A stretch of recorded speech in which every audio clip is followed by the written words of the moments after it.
Good evening, and welcome to the City of Bloomfield Hills City Commission meeting for June 9th, 2026. First call to order is the Pledge of Allegiance. Please stand.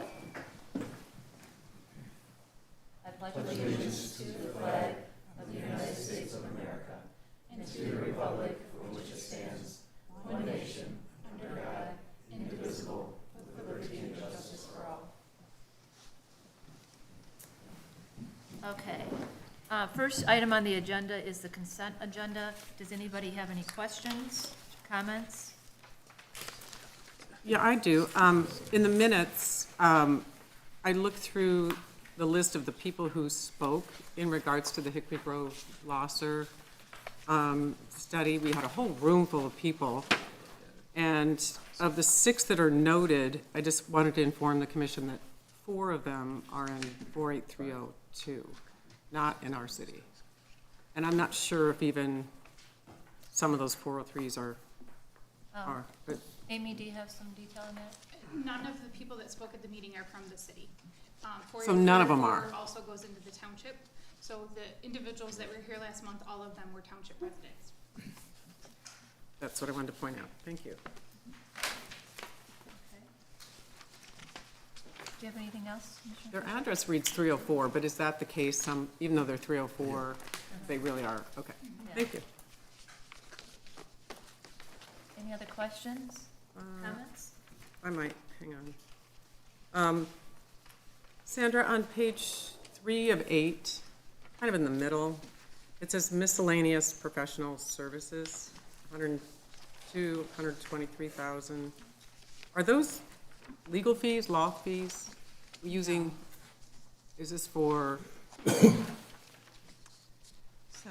it could be anything, but it is for a handful of things, so it could be, Manquin Bands is our agent for our benefits, so they go there. Who else? Off the top of my head, that's the only one I can think of. Oh, we also have, who does our audit at the end of the year. They do, Okay. It's not our auditor's fees, but it's other fees related to the audit.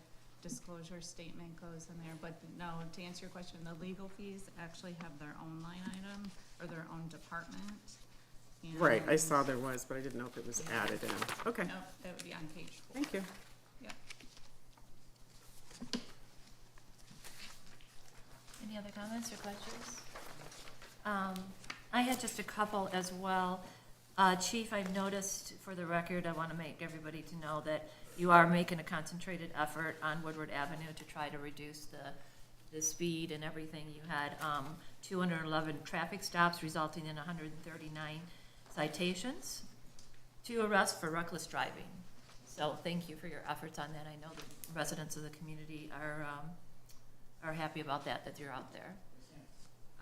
The other thing I just wanted to note is the medical emergency that you delivered a baby, the police did. The officers did a fantastic job making sure mom and baby were safe. Successful delivery and on their way. Well, that is something that they will remember. My dad was a cop for years, and he bragged about delivering 5 babies. Nothing else, just those 5 babies. So, thank you. Jamie. Yes, ma'am. Welcome. I like the seat back there. I'm like going, where? No, Leah usually sits like right up front. I'm No, just, this is my planning committee seat, so I okay, just got it. stay there. Got it.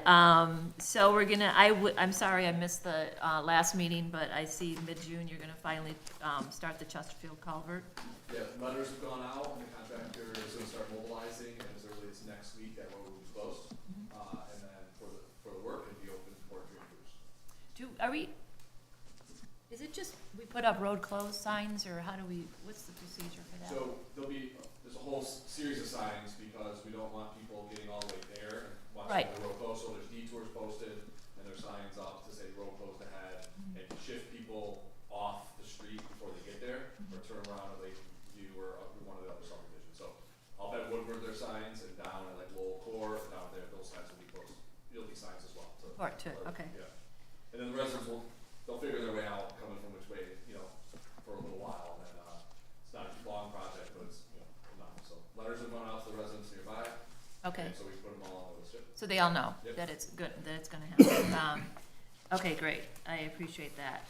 And on other business, I'll talk about Woodward, if you can remind me, okay? Because I'll ask you about, you're not having anything to do with the culvert on Woodward, right? No, it's not that project. We've been tracking it along, staff has been working on it, but that's ultimately MDOT's project. And then I think we weighed in whether or not, I think you might have weighed in before on full closure for a year, or half-width closures for part of the year. I think you guys weighed in on that in the last round of public comments, so. Okay, I'm not aware of the schedule yet, but yeah, on that. okay, all right.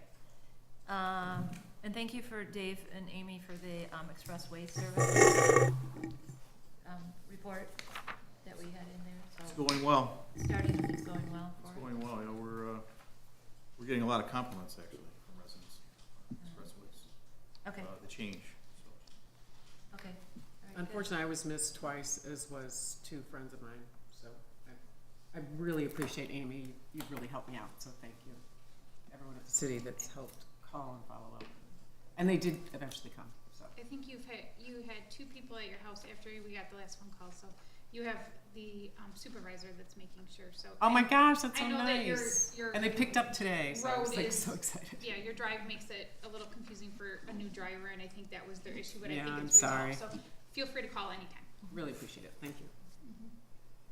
Okay, if there's no other questions or comments, can I have a motion to approve the consent agenda as is? So moved. Second. All those in favor? Aye. Next item, recognition of citizens in the audience. These are individual comments, and they are limited to 3 minutes per person, and we would like it that it's not a item on the agenda for later today. I don't see anybody. Okay. All right. The next item on the agenda, the commission will hear an update on the land use study from Giffords Webster. Jill, as if you haven't talked enough already. We'll do it all again for Commissioner Ackerman. Yes. But I do right.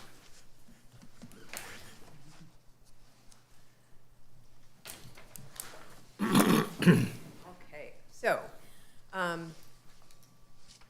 this is our, it was really intended to be our, sort of our final update, kind of wrapping up the project, along with the timing of your moratorium, in this area. We do have a report that will follow. This is, just some general observations and a summary of our findings today. So, office data snapshots, the master plan and zoning review that we did, and then options or strategies and some next steps. So, as you know, our timeline, we started in February with City Commission adopting that moratorium on the city center to address increasing office vacancy and underutilization. So that was your initial direction, your initial thoughts based on the things that you were seeing and hearing. In March, we were asked to do the scope of work, and we've been working with staff and with the Planning Commission and members of City Commission who have been attending since that time. So our focus was the city center, but also considering the Woodward corridor as a whole, because we do have other concerns with other land uses in that area. So we have looked at, we discussed public input and the need to inform a survey for our market study. We had a lot of discussion about the kinds of questions that would go into that. Ultimately, we decided in the interest of time, it was best just to postpone that portion for now. We do recommend that as a follow-up item. We did glean the information from other sources, so we have a good handle for the market and what is supportable here in the area, and that'll go into the report as well. Thinking about the findings that we have from here, it's also good to be thinking about what are the regional trends, what are the local trends, what are national trends with respect to office and mixed use areas, land use in general. We know walkability is becoming more important for residents as well as workers. There's a variety of surveys on this, and we won't talk much about the residential section because we know that that's pretty much that's not really part of our study at all. Really, we're just focused on what do we need in the city center. We also know that retail and food and beverage surrounding office has become a significant driver of desirability. We know this is a trend, but we also heard it locally when we talk to people who are working in this area.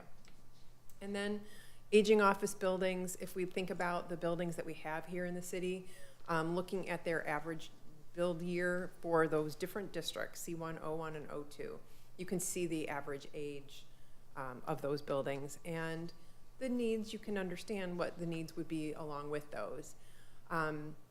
Thinking about Class A, Class B, and Class C, Class A spaces are really the state of the art. They tend to be very new. They're also location-based, so for that, you would have a lot of buildings here that would fall into that category. Class B buildings are aging a little bit, but still pretty nice. And Class C is your lower tiered group of office buildings. Again, they're not precisely defined. And so the response that we would get if we were trying to quantify that would generally fall into 35% as Class A, A minus maybe, and Class B is 50% and Class C is 15%. And you can see what that is comparable in Birmingham and Troy. One of the things that we noted is that the Class C spaces in Birmingham are tending now to be targeted for demolition for mixed-use projects or residential projects. That we haven't heard that as a need or a want from anybody here in the city, but it helps explain why there's more Class A space too in Birmingham, is because there's more new things being built. I'm actually gonna go back to this one too for a second, because I want to note that the parcel, the project that we had at our planning commission meeting immediately before this involved 100 West Long Lake Road. That building was built in 1973. Excuse me. And so they are investing quite a bit of money into that building to reclad it with some new materials, replace the windows, add some architectural features to liven it up, make it look a little bit more interesting and attractive. But that falls in line with sort of the need here, right? So there's more investment that needs to take place in a lot of these parcels. Thinking about office users and who goes into the offices, we look to employment trends in the Detroit metropolitan area, so the larger region. Employment trends are cooling, maybe growing more slowly than the national economy. But we know the 650,000 square foot Hudson's Detroit opened last year, and it's 92% occupied. That's not new users coming into Detroit necessarily. There might be a couple, but mostly it's a reallocation, people moving from space to space. It's GM and Rock Financials. Right. I think there's a few small users maybe, but they're all, yeah. 88 of the 92%. Yes, exactly. Oakland County's outlook is positive and stable, maybe a little bit more so than the Detroit region, specifically to Oakland County. But again, their growth is incremental. We're not going to experience fast growth. So what we're looking, I think, is a lot of stability. The auto industry conditions are always going to be a challenge in our local and regional economy. But we do see strong sectors in construction and healthcare.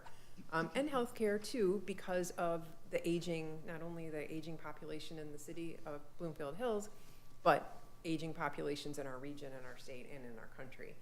So a continuous increase for healthcare services. We would talk about the COVID pandemic and its impact on remote work. We know a lot more people are working remotely. Maybe they have a hybrid situation where they go into their office a few days a week, but then they're home. We've seen a lot of increase in home offices generally. That the pandemic didn't cause that, but it accelerated trends that were already happening. AI is also changing the workplace. We don't know in what way that's going to happen. We know currently there's a demand for energy infrastructure that's growing, but with this technology, it's changing rapidly. That may not always be the case. We do hear a lot of people concerned, and I think fairly so, about job losses. Certainly there will be jobs that are lost to AI, but there could also be new kinds of jobs. If we think about people who teach the AI systems, people who interpret what the AI says, even, and I'll just do like a personal thing. If we were to have an engineer, say, do plans, and they do an AI plan generated, someone's got to make sure that that's right, because AI makes mistakes, just like people make mistakes. So if someone has to know all of the things that go into that plan before we just dump it into AI and now we're going to go out and build something.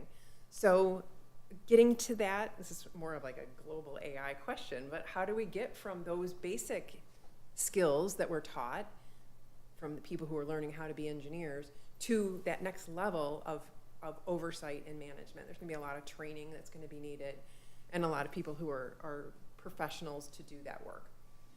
So I think we would say that, yes, AI may have an influence in our office market, but we don't know to what extent yet. In Bloomfield Hills, you've got about 1.4 million square feet of office space, and they range in size. You've got about less than 10% that are 5,000 square feet or smaller. As of April, the sales of office buildings averaged about $192 a square foot. Some are lower, some are higher.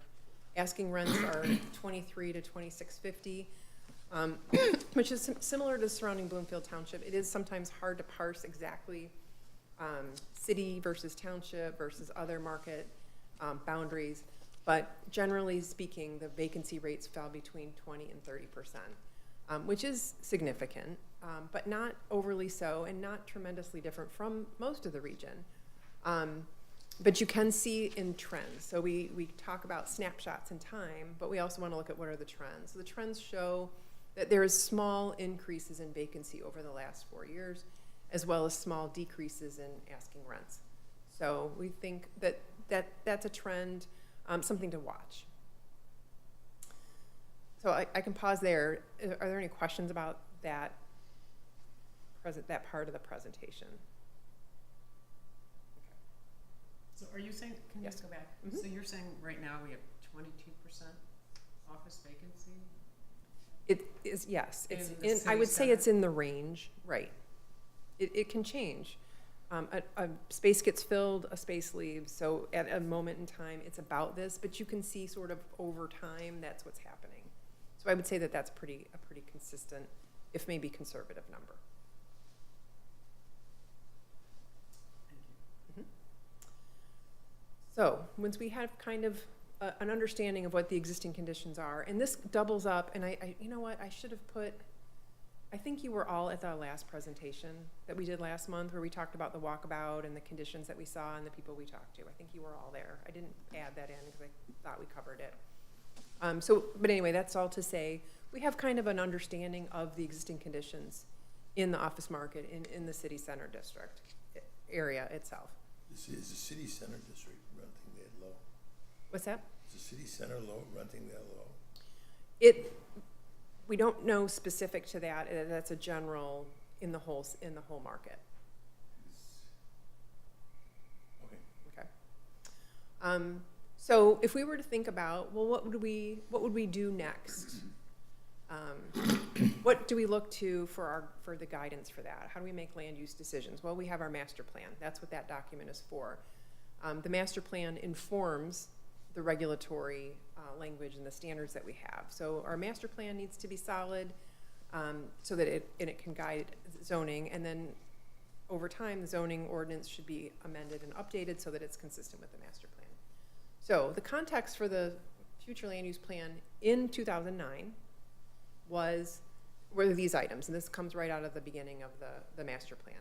So this is really helpful to have as a framework for this study. So we haven't heard anything that would suggest that any of these factors are no longer applicable. It's still a built-out, low-density residential community. Preserving the character is of the utmost importance to residents and officials alike. That is very consistent with the way the city operates and makes land use decisions, and that's one of the key guiding principles of this study. Defining characteristics should be preserved and protected where they're established. We talk about single-family residential being preserved. And then the city's central core of offices, businesses, and city hall centered on Woodward Avenue and Long Lake Road should retain its prominence as the city's business node. And I made this observation with the Planning Commission that looking at some of the historical society's documents and maps, there is a notation of the Bloomfield Center at Long Lake and Woodward going back, I forget, I wrote it down, it's like 1839 or something. There's a map that shows it. It's very cool. I also was fascinated by the move of, which I never knew before, and I grew up in this area, that the railroad track ran alongside Woodward, until it was moved, it was shifted, and I never knew that, so that was another thing that I learned that was kind of cool. And that Kensington Road was actually another, it had a different name. It was like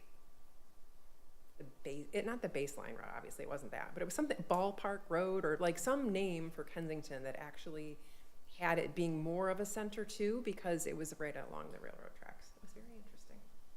We actually own some property, the city does, off Woodward.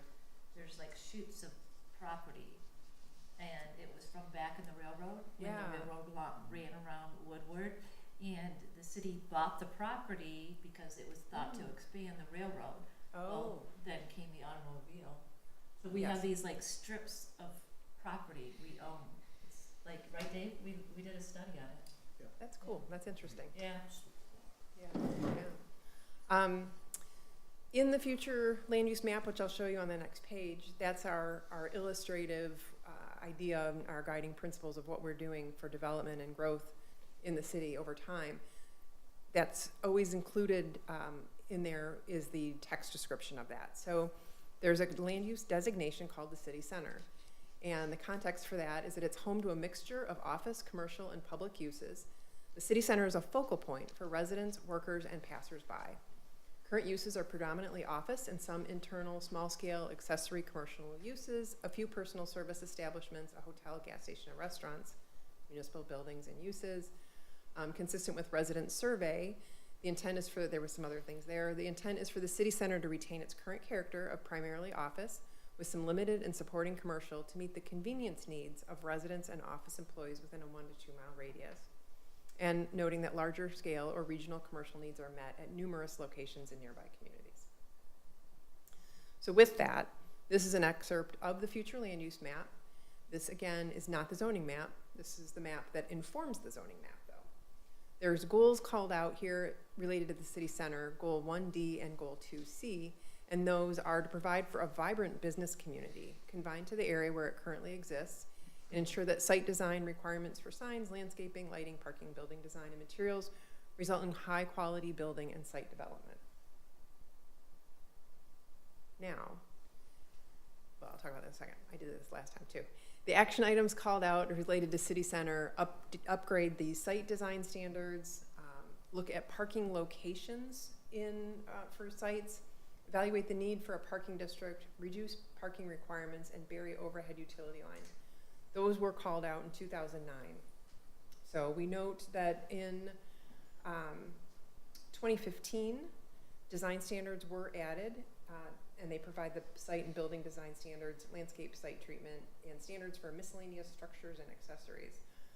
They apply to all development other than single-family residential. There could be an opportunity, and we'll talk about this in a second, to focus certain standards specifically in the city center area. The master plan talks about, in terms of parking location, accessory parking to be located behind buildings or well screened with landscaping and grading, and the ordinance is fairly consistent with those standards. When we get to the parking district, that is this area here. So again, this is our future land use map. This is our guide to development. This is our zoning map. These are the rules for development. This blue area is the P1 parking district, and basically it just permits parking. In the 2009 plan, it said part of the parking area behind the offices at the southwest corner of Woodward Avenue and Long Lake Road may be ripe for redevelopment or wetland reclamation, as it is only seldom used. If such redevelopment were to occur, it should be consistent with the existing development in this area and should create a campus-like environment that complements the site, open space, landscaping, and building design features. You do still have the separate P1 vehicular parking district. It was established in 1983.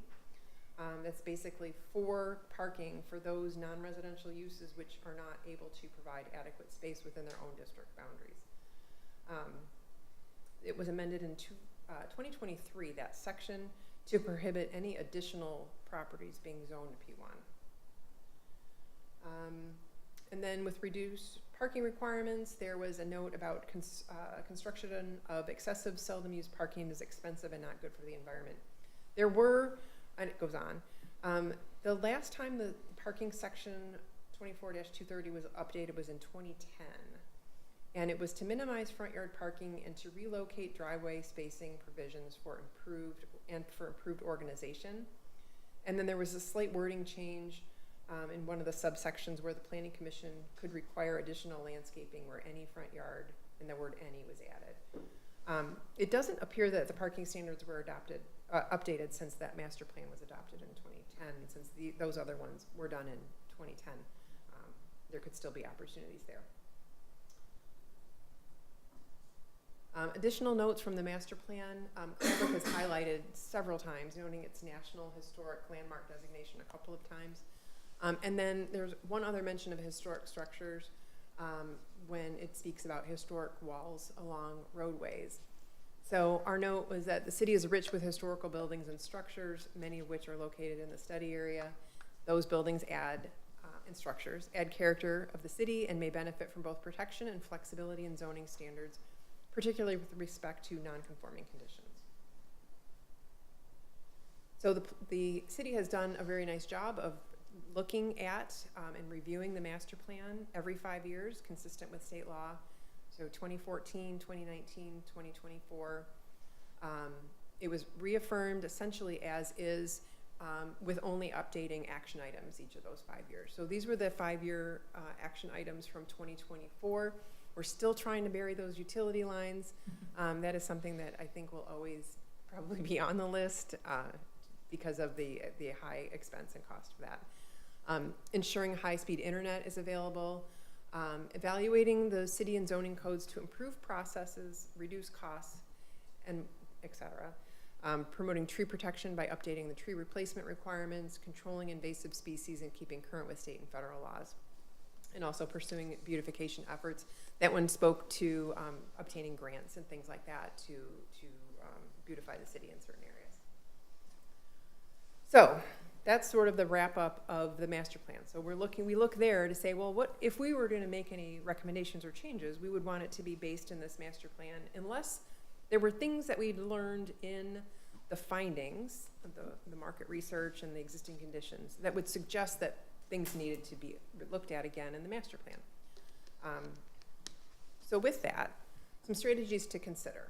So this one is based still on the 2009 master plan, but adding the city center to the zoning map would reinforce the intent and the vision of the master plan and the future land use map. So again, city center is all the red parcels, but when you look at the zoning map, there's a real variety of O1, O2, C1, P1, and this green dashed line is just my line that shows where that is in relation to the future land use map. So there's options for that. You could create a new district, city center district, and you could apply that to those. You could create a city center overlay, which wouldn't change the designation of those, but it would give you could put in standards like appearance standards, parking, uses, to provide a more cohesive and coherent look and feel for that area. Or you could rezone everything to C1 or O1 or O2, something that you already have that's existing. Consolidating 2 office districts into one. So originally when they were created, the O2 district was intended for larger office campuses, and the O1 district was intended as transitional district to buffer residential districts. But if you look at the actual locations, they're pretty similar. There are a lot of O2 parcels abutting residential and the O1 parcels that contain larger office buildings. So it could be an opportunity to just simplify and clarify the ordinance in that way.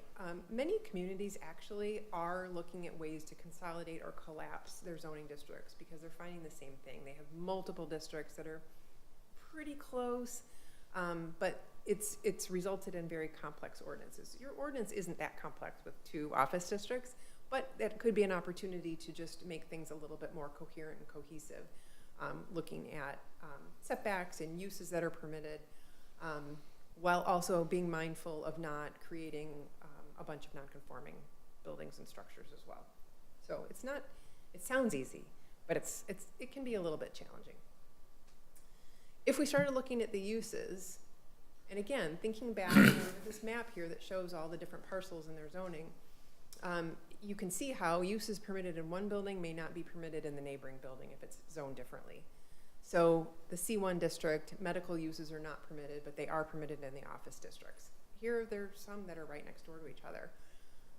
Personal services are listed with examples, and they include like beauty parlor and barber shops, interior decorators. I don't know why really that one ended up in that category, but there must have been somebody operating in that way at some point. There could be consideration given to small health and fitness studios. Think like a small yoga studio or Pilates studio, but something that you can regulate based on its size to, again, minimizing its impact and being consistent with other things in that area.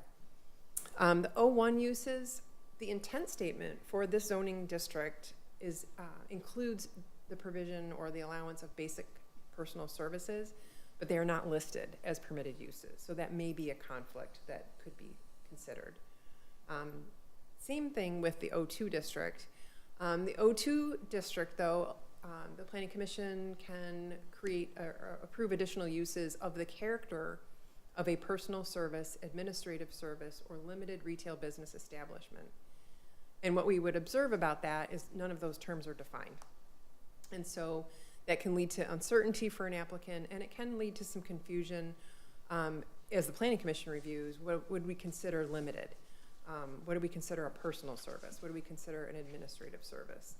And I think some of the strategies that help ensure a thriving business corridor and business district is making sure that your zoning ordinance is clear, that it results in consistent application, and you get what you want out of it. So having clear standards that articulate your high quality expectations doesn't mean that you're going to, if you make a clearer process, that doesn't mean you're going to give things away, right?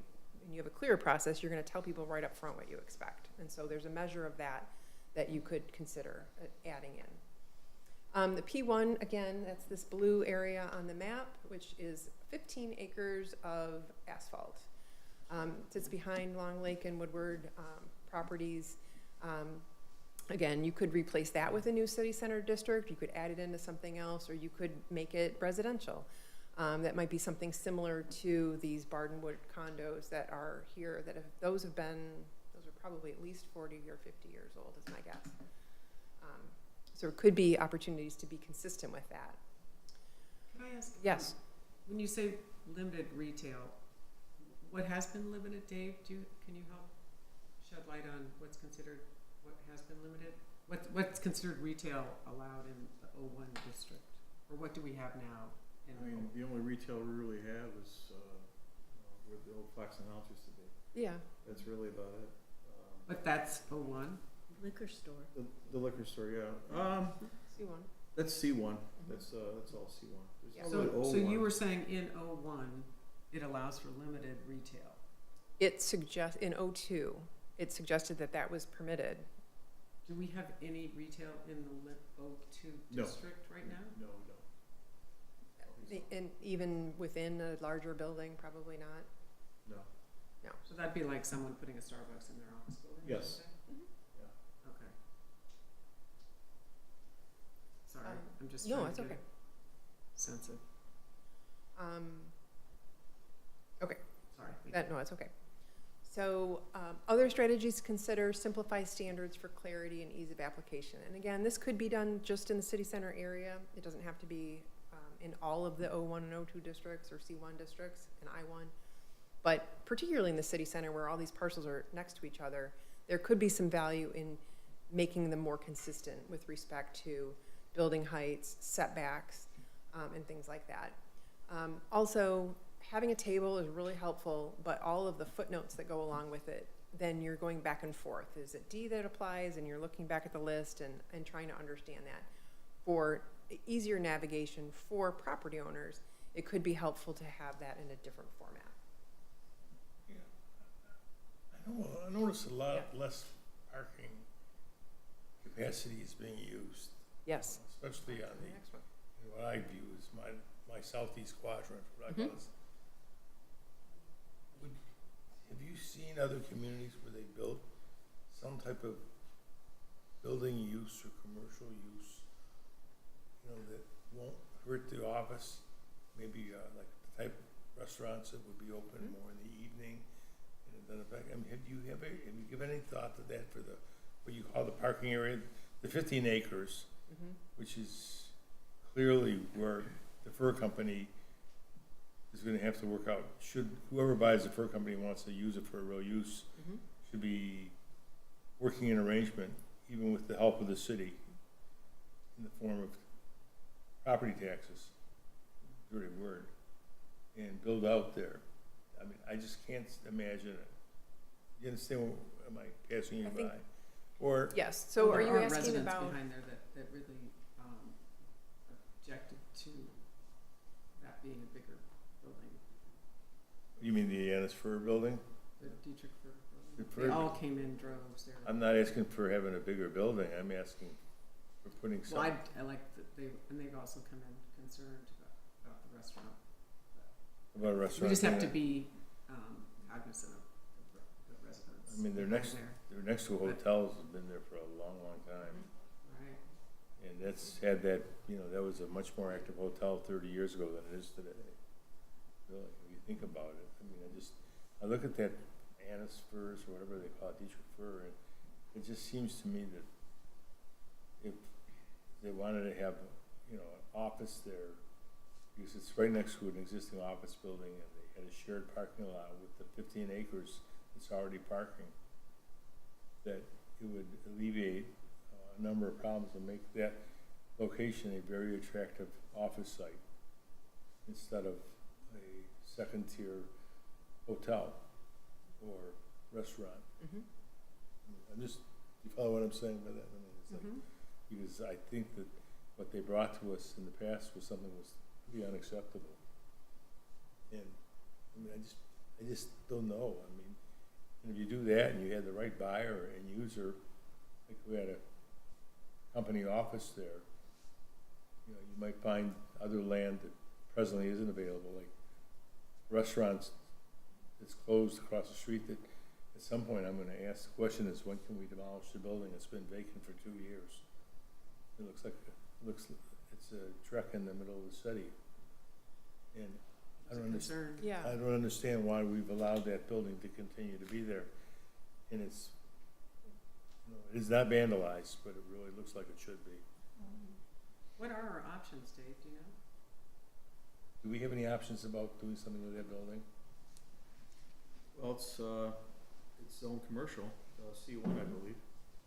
And, there's a lot of options. You can have, you can have some limited services, personal services there. You can have a restaurant there. You can have, Yeah. there's a lot of things you can have there, but. My question of that was, how long can you, when does having a vacant building be vacant long enough that it shouldn't be there at all? You It's been require vacant them very to long, tear it's been vacant for years, for at least 3 years Right. or more. Which one? Do we have any vacant Oh, little in Dietrich our? I don't has been think you vacant, but have not any- Little Daddy's. Dietrich.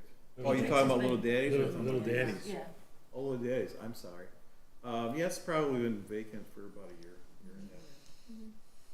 I don't think you have any vacant building regulations. I haven't looked at that, but we can look I at was that. just, I think they just have to keep, we have an ordinance, they have to keep it up. Exactly, They have light. to have it, Right, if like, it's, the lawn has to be mowed, you can't have the, you know, Right. gutters hanging down. But we don't own the building, it's not like we can tear it down. Right. Right? unless Are we there, keeping unless up there to the was, standards, it doesn't seem like it. Yeah, we did, well, It looks so pretty terrible. there was a sort of a list of things. We did have them fix gutters and trim some things back, but like the back of it, it could be painted. The problem is, it's probably gonna be torn down. So at some point, how much do we push someone that owns a property to do a lot of, you know, almost gets like you're renovating it, and they're gonna knock it down anyway. So I think be nice if they not. probably when this moratorium's over, there would probably be some movement on it. Unless someone wants to make movement on it before then, they can approach the commission. But our thought was, we did get rid of the trailers in the back, we cleaned up the gutters, we did different things, but, you know, to tell the owner who's gonna knock it down, you gotta paint the place and paint the roof, you know, at some point, it's not being very understanding. so along your lines of thinking with parking, the parking standards are still high, even though this is an auto-oriented corridor and people are arriving, for the most part, in their cars. There are bus stops, and if there were, once people get there, they could move about that area if there were sidewalks, in a way that maybe there could be a little bit more shared parking. So the city does have standards in the parking section for shared parking and deferred parking and parking waivers. But there could be some opportunity to make maybe a more tiered approach so that it's not so daunting to an applicant to be like, well, gosh, I gotta get a parking study, I gotta do it. Maybe there's smaller levels at which someone could say, well, can we waive like 10% of our parking? Can we demonstrate to you that we don't need all this parking? The other one is to remove the wall and berm requirement between adjacent uses. It's helpful to have a wall or a berm separating commercial from non-commercial, like residential, but is it really necessary between uses, and does that take up space that could be used for something else? Between those office buildings on Long Lake, or on Woodward, south of Long Lake, I have to tell you, I think the barriers make sense. Otherwise, you have people racing their cars in the back lot there. They race them in the lots as small as they are. I'm a walker, so I used to walk to my office there. But were you able to walk when there were walls? I used to walk across in place? Long Lake if I didn't get run over. I'd then walk through the backyard of that law firm, whatever it was, Jack Here's firm. Then I'd walk down the hill and I walk in the grass and try to avoid tripping. Right. And it was, but I mean, people drive pretty fast. Well, then that's another. Maybe that's something else to strategize on, and maybe we mitigate that in a different way. The wall and the berm, though, is potentially a cost that isn't necessary. Right. And it does, I think, hinder people walking back and forth between sites. It does. I mean, I'd like, the thing that's really missing is that to go to lunch from most of these offices, you have to get in your car. You do. Or someone gets in their car. When we were out on our walk, we saw a guy coming back and he had his 2 big bags full of food. He must have drawn the short straw that day and was sent out to go do the collecting of the take-in food or carry-out food. But we talked to other people who work in the area and they're like, yeah, I can't walk anywhere. It's really, and we walked, we crossed Woodward. That's not fun. You know, thinking about, and we'll talk about it again when we talk about walkability, but the bus stops that are there are a concrete pad. And we were watching people get to the bus stops. They walk through the grass, they walk over through the wood chips, over the berms. That could also suggest that there could be more walkability, really, and again, just focusing on the city center area, not expanding it and not saying that we need it everywhere. But here it makes some sense because there's uses people there that would use it. Also historic structures. So we said that could be increased in prominence. The zoning ordinance provides for relief from dimensional standards for historic structures, but they're tucked into a section on exceptions.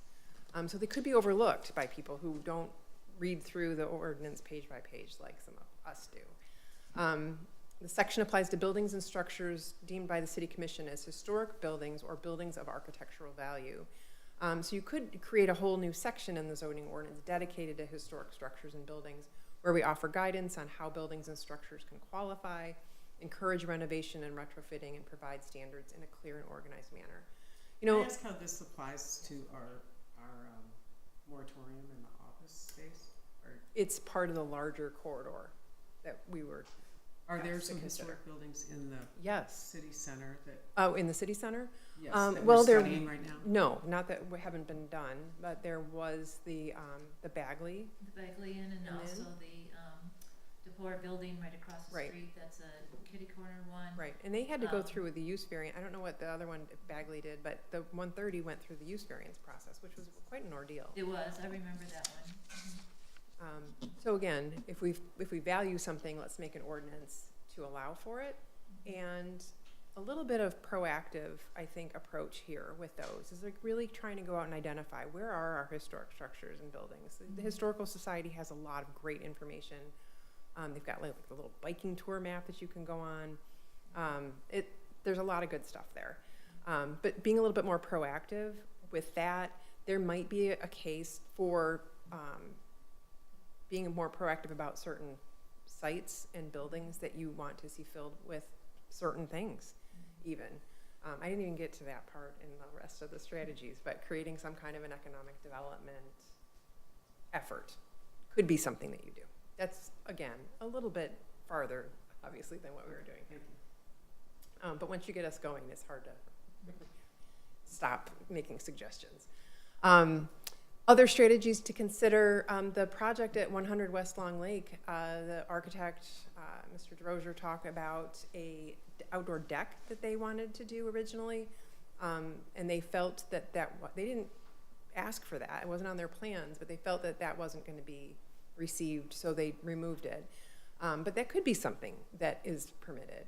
Unique, flexible outdoor spaces, maybe they're rooftop spaces, maybe they're garden areas at the ground level that are really pedestrian scale, and rather than thinking about them as buffers and screening, that they're more intentionally enhancements to properties, if that makes sense. Oh, and with that, you know, when we say rooftop spaces, clearly there are, any of these suggestions would have standards that would go along with them. So there would be sensitivity, I think, to having a rooftop space right next to a residential neighborhood. So location matters, elevation matters, the use matters. So there's things that would go along with that. Just gonna point that out. Again, because we were looking a little bit beyond the city center, thinking about the institutional districts, they're evolving, these properties. We allow places of worship, schools, municipal and civic buildings, and nonprofit clubs. Convalescent homes may be permitted with certain conditions, but over time, we've heard a concern about whether we need more convalescent nursing or assisted living facilities, as well as some of the noise and traffic impacts that could happen in adjacent residential properties. That there might be some consideration for adding single-family residential. Maybe they're on smaller lots that can provide additional opportunities for property owners while complementing the adjacent residential neighborhoods. So again, residential to residential, thinking about less intense uses. Mixing even uses on sites could allow existing institutional uses the ability to sell maybe or lease their excess land. Maybe there are compatible uses that would help both groups. You know, if you had an institution that had residential that maybe the captured crowd audience for that. Can you explain an example of that?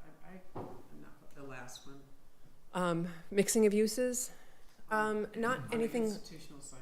Yeah, not anything locally, but there are examples of churches where they've had, you know, back in the day we had a church and it had a lot of land, but now they don't need as much.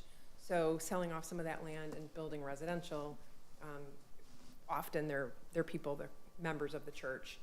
They don't have to be, and I don't think at all they would never turn anybody away, but that kind of a use where it's very compatible with residential and the place of worship. It kind of helps both groups of people who can go, like, just walk right to church, as well as helps the church stay, because now they've got a little bit more revenue from that excess property. There are a couple examples. We had that happen Yeah. in the city. Okay. Yeah, we had it was a church and they wanted to sell off 2 or 3 acres, something like that, or more, and we didn't permit it. They wanted to put a Oh, yeah. residential. I think Temple Bethel's doing it right now. I'm sorry? What if they're selling their land? Developers? Temple Bethel's selling this vacant land to the north. But thinking about the need for that. Mhm. So, you know, we know that those properties are evolving, and to try to get ahead of it a little bit and think about what would you think is appropriate there? What kind of uses, what kind of building forms, what kind of site designs do you think would be compatible in those contexts of those properties that are zoned I-1? Beyond zoning, streamlining the sign standards and the process for that, again, very consistent with trying to make things easier, clearer, and quicker to get through the approval process. It doesn't mean giving up your standards, it just means making them very clear so that people can meet them and they move on. Follow the recommendations from the 2009 master plan on improving walkability. and design that promotes non-motorized transportation alternatives like walking and biking in the city center area. That's from 2009. You've got, this is the property on Long Lake Road with the stairway. You probably were talking about this, Commissioner Ackerman, down these steps and then to the back here. There's like a little light back there. So it's just a little, it could be improved, right? This is another area where it's a little bit hard to see in this photo, but there were people that were like making their own path through. You can see the grass is pressed down there.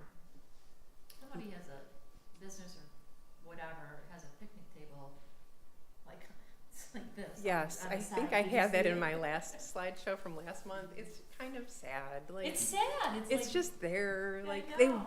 wanted to sit outside and Yeah, eat their lunch that they brought from home. but the table's like, sitting like, Yes. So you can do, you know, any level of that, either just promoting sidewalks and paths between parcels, maybe having a standard for that, to on the high side, developing a comprehensive network plan for the city center area. I have Yes. a question. I'm Yeah. concerned if we, I mean, I love the idea of promoting paths between the office buildings from that. Okay. Is there a way to do that, or does it, if we do that, does it have to be handicap appropriate and have all bells and whistles? As long as there are ways that people can get around, some of them can be less formal. If you're going to install them, if you get grant money to install them, they will have to be ADA accessible. Yeah. But you can see examples of that, like if you're ever up north on the Tart Trail, for example, shared use trail, you're on your bike, you're walking, you can see little made by the business owner, like wood chips or a little gravel path that lead right from the trail right into their parking lot, into their business. It was like a smart way of businesses just capitalizing on the traffic that's there. That's one that always stuck in my mind. I'm like, God, those people are smart. They figured that out. Like, these are their customers. But maybe to formalize that a little bit more, and you could do that too. and I mean, this isn't something that, we talked about this in the planning commission, it's not something that the city has to put in. We could work with these businesses Yes, to have them put that in. right. Say, It'd be you good to know, have some standards. I think Yeah. that's a great idea. Yeah, Yeah. the businesses need to like be more, besides putting a picnic table on an angle is, you know, hey, why don't you do a walking path and wood chips Yeah. and, you know, or something. I just, Yeah, keep the branches trimmed so people don't hit their heads when they Yeah. walk through. So some of the next steps that you could do. So there's a kind of a leveling up of things. So the first thing you could do is consider a zoning action plan. Thinking about some of the zoning changes that we highlighted in our recommendations, maybe prioritize some of the desired changes. You've got some guidance for those zoning changes in the master plan, the 2009 master plan. You could also facilitate roundtable discussions with property owners and businesses, understand their priorities, as well as maybe nurturing that partnership between the city and those property owners. You know, helping them understand what you're trying to achieve and having them help you understand what they're trying to achieve and finding common ground on that. You could also include community engagement with that resident survey that we didn't do as part of this process, which is really a bigger task, which we think you should do too. Considering a master plan update to further guide refinement of ordinances and other changes. So broadening the community engagement. The last time you did it was 2012. It's probably time to have another survey to tap into community needs and wants. It could be similar to your last survey that you did. You could modify it. But working with the residents and then also with property owners, I think would give you a real good feel for what people are envisioning in this area. If you did a master plan update, you could look at that future land use map and just assess the boundary. Maybe it's fine the way it is. Maybe there's a little tweaking that could be done. You could refine the vision for that area aimed at zoning standards. Things that really set the city center apart that's consistent with your master plan. And then explore and inventory historic buildings, structures, and refine strategies to ensure their ongoing maintenance, integrity, and use. You could go further and create a city center improvement plan where you could develop plans for the pathways, formalize what's currently informal paths, create standards that reinforce visually the city center area as a place. That could be through creating lighting fixture types and specifications, landscape standards. That is something that you could say then to a developer when they come in, oh, good, here's our lighting fixture types, here's our landscape and our sidewalk specs. You know, let us know where you're gonna put that to connect to this network that we have. You could go further than that and consider public-private partnerships to leverage those improvements in the city center area through business improvement district. Those are taxes that are assessed to the property owners. Same with a special assessment district or a downtown development authority where you are working with tax increment finance. None of those require an outlay of cash by the city, but they're just all different ways of financing some of the things that you thought are good and worthwhile, and getting business support for that too. And that is the end of my presentation. So happy to answer any more questions that you have. Any other questions? Anything different that you heard the second time around? Can you clarify the last three options of Yes. funding, any changes? Yeah, business improvement district and a special assessment district are sort of similar in that they are a defined boundary and the properties in those boundaries are taxed. And then the funds are going towards an improvement. So for a special assessment district, you might do that now for road improvements or sewer improvements. But here you could do it for other kinds of, maybe you're gonna do lights, maybe you're gonna do the sidewalk path. Same with the business improvement district, although it can fund a little bit more of a district activities. And then the downtown development authority can really go even a step further. It requires more staff, I think, than what you have today. And it's a little bit more aggressive, and you may not really need all that, but it's an option. Tax increment financing works by looking at the existing revenue that is generated in a district. And any time that each year as the tax value, assessed values grow, that increment goes back into the district for reinvestment. So there's no additional taxes that are levied. There are no additional taxes on the property owners, but that incremental difference is not going to the general fund, it's going into the district. And it doesn't need a vote. And Except for by also, you leverage other taxing jurisdictions like Oakland County, where those dollars are gone anyway. If you have a DDA or a TIF capture, you can, assuming they agree, can keep those dollars here. That's their way of saying that we agree that investing in this district is good for all of the community and the larger county as well. That's sort of the theory behind that. There's some Oakland County, there could potentially be for that? It would be, yeah, like, I'm trying to think, because Birmingham is principal shopping district. What else is nearby that has, well, Stadiums. Royal Oak, say, has a downtown development authority. And there's a certain amount, there's a base year, whatever that base year was, probably in the 80s or early 90s. And all those assessed values, all those tax revenues stay with the city. And anything in there that was belonging to another entity goes out there to Oakland County. But every time there's an improvement in that district, that additional assessed value, the revenues from that stay in the city, and they don't go to the outlying jurisdictions like Oakland County. So they're very choosy about where they're gonna participate in that. But this is a pretty key area too, so. But again, it does require, I think, a little bit more management. There's a lot more that you could do with it in terms of marketing the area, helping with improvement grants, assuming that you had, if that was something that you needed. It may be more than what you need. It's likely more than what you need right now. But throwing it out there is an option.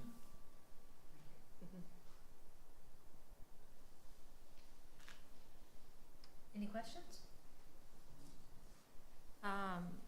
Okay, so, at the planning commission, each of the commissioners stated their thoughts, and the recommendation from the planning commission was that we go ahead and we should do a survey.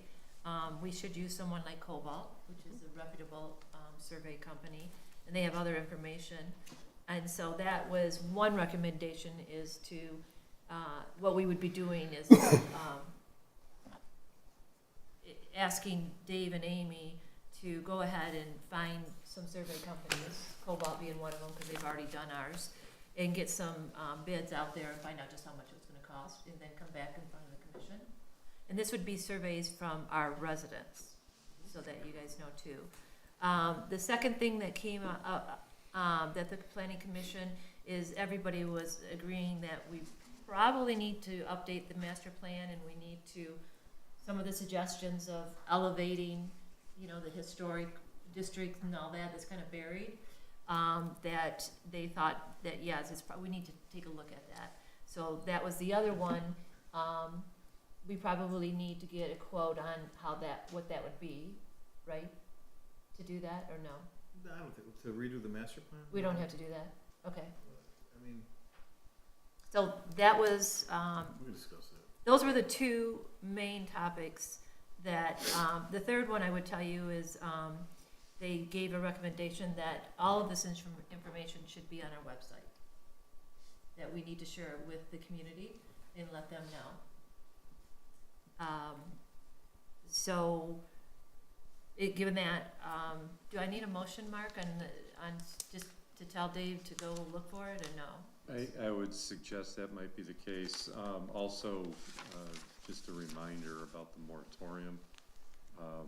It was last addressed in April, and the recommendation was to extend it 90 days, but it was extended only through June 12th. So the moratorium actually expires June 12th. So I believe if there's a desire to extend it, that be done tonight, and I would suggest the motion be made for at least a 60-day extension, but include in that motion these particular steps that are being driven, because this has already been in place for quite some time, and there really needs to be some progress made on it. You need completion dates, Mark. No argument here. You're here, okay. That's kind of why we were trying to, well, there needs to be some action taken, and I don't necessarily think the basis for the moratorium,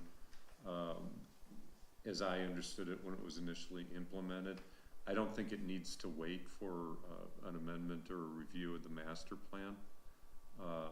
I think there needs to be maybe some direction on some concrete methods to address the purpose of the moratorium, which was to address the perception of vacancy in office space in the downtown area, or the city center area. So I think there was some recommendations that were made before the Planning Commission, and again here, that could form the basis of it, that are still consistent with the existing master plan. So it wouldn't necessarily mean you need to amend the master plan. It would just be tweaking some ordinances. So, you know, maybe some evaluation or recommendations on what might be considered maybe stopgap measures to improve marketability of the office space in this area, while pursuing a more long-range approach that would be action taken after the moratorium expires. Because the moratorium, again, it's really a drastic move, and it really is for a specific purpose, and we need to show some progress toward an end date to ending the moratorium. So that would be my suggestion. I don't know what can be done there. Well, that's kind of tough, because, you know, if I agree with you, we need to do some action on the moratorium. We're kind of kicking this can, but if we wait for them to get survey things and we don't talk about it till July, then the survey doesn't go out, and it doesn't go out and that's gonna take probably 3 to 4 weeks, plus you have to do it. We're into August. We won't get the results from the survey until August. Well, again, this kind of goes back to, you know, do we need to wait for the master plan to be updated? I don't think you necessarily need to wait for survey results to get back. Okay. I'm not downplaying the Right, survey, I think it's right. important to get that information. Mhm. But the whole purpose behind the moratorium aspect of this was to determine what the need is based upon vacancies. I think the evidence has demonstrated it's trending toward more, higher percentage of vacancies, so there is an issue, and rents are dropping. So I think it would be important to maybe get some recommendations on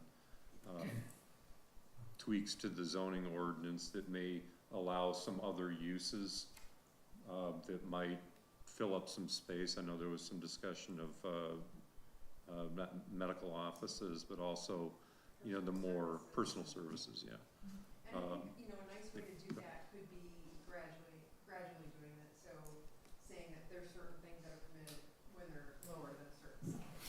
For example, like the health and fitness studios maybe went under 2,000 square feet, so that you're not seeing like these giant facilities coming in.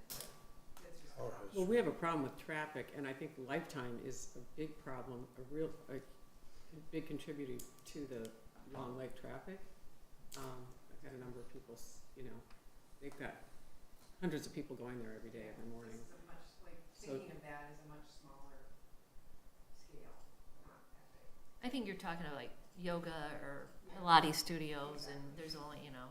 Something that would enhance the marketability of the office space in the area. I think there was some discussion about how there's only one restaurant. Yeah.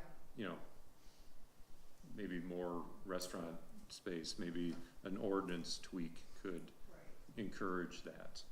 One of the buildings that had physical therapy, they were permitted a use variance for physical therapy, Okay. but what did they wanna do, like a dentist or orthodontist? But that wasn't permitted. So that was a C1 property, because medical uses aren't permitted.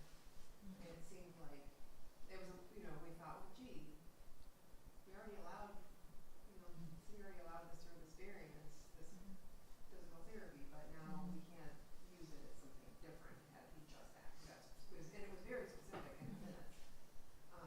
But, you know, kind of thinking big picture, what was the difference there? What would be the difference in the same amount of space, a very similar type use? Okay, but I'm sorry, I can't get my head around this. I understand what you're saying, Mark, to maybe look at some of these and change it, but how do we identify those? What do we change them to? And what's the time frame of getting that done, like in the next 30 days? That's why I'm suggesting at least a 60-day extension, coupled with some direction maybe to the planners to come up with some suggestions to enhance the marketability of the office space that would still be Oh. consistent with the master plan, so that's not an issue. Okay, And then present that to the planning commission at the next meeting. okay.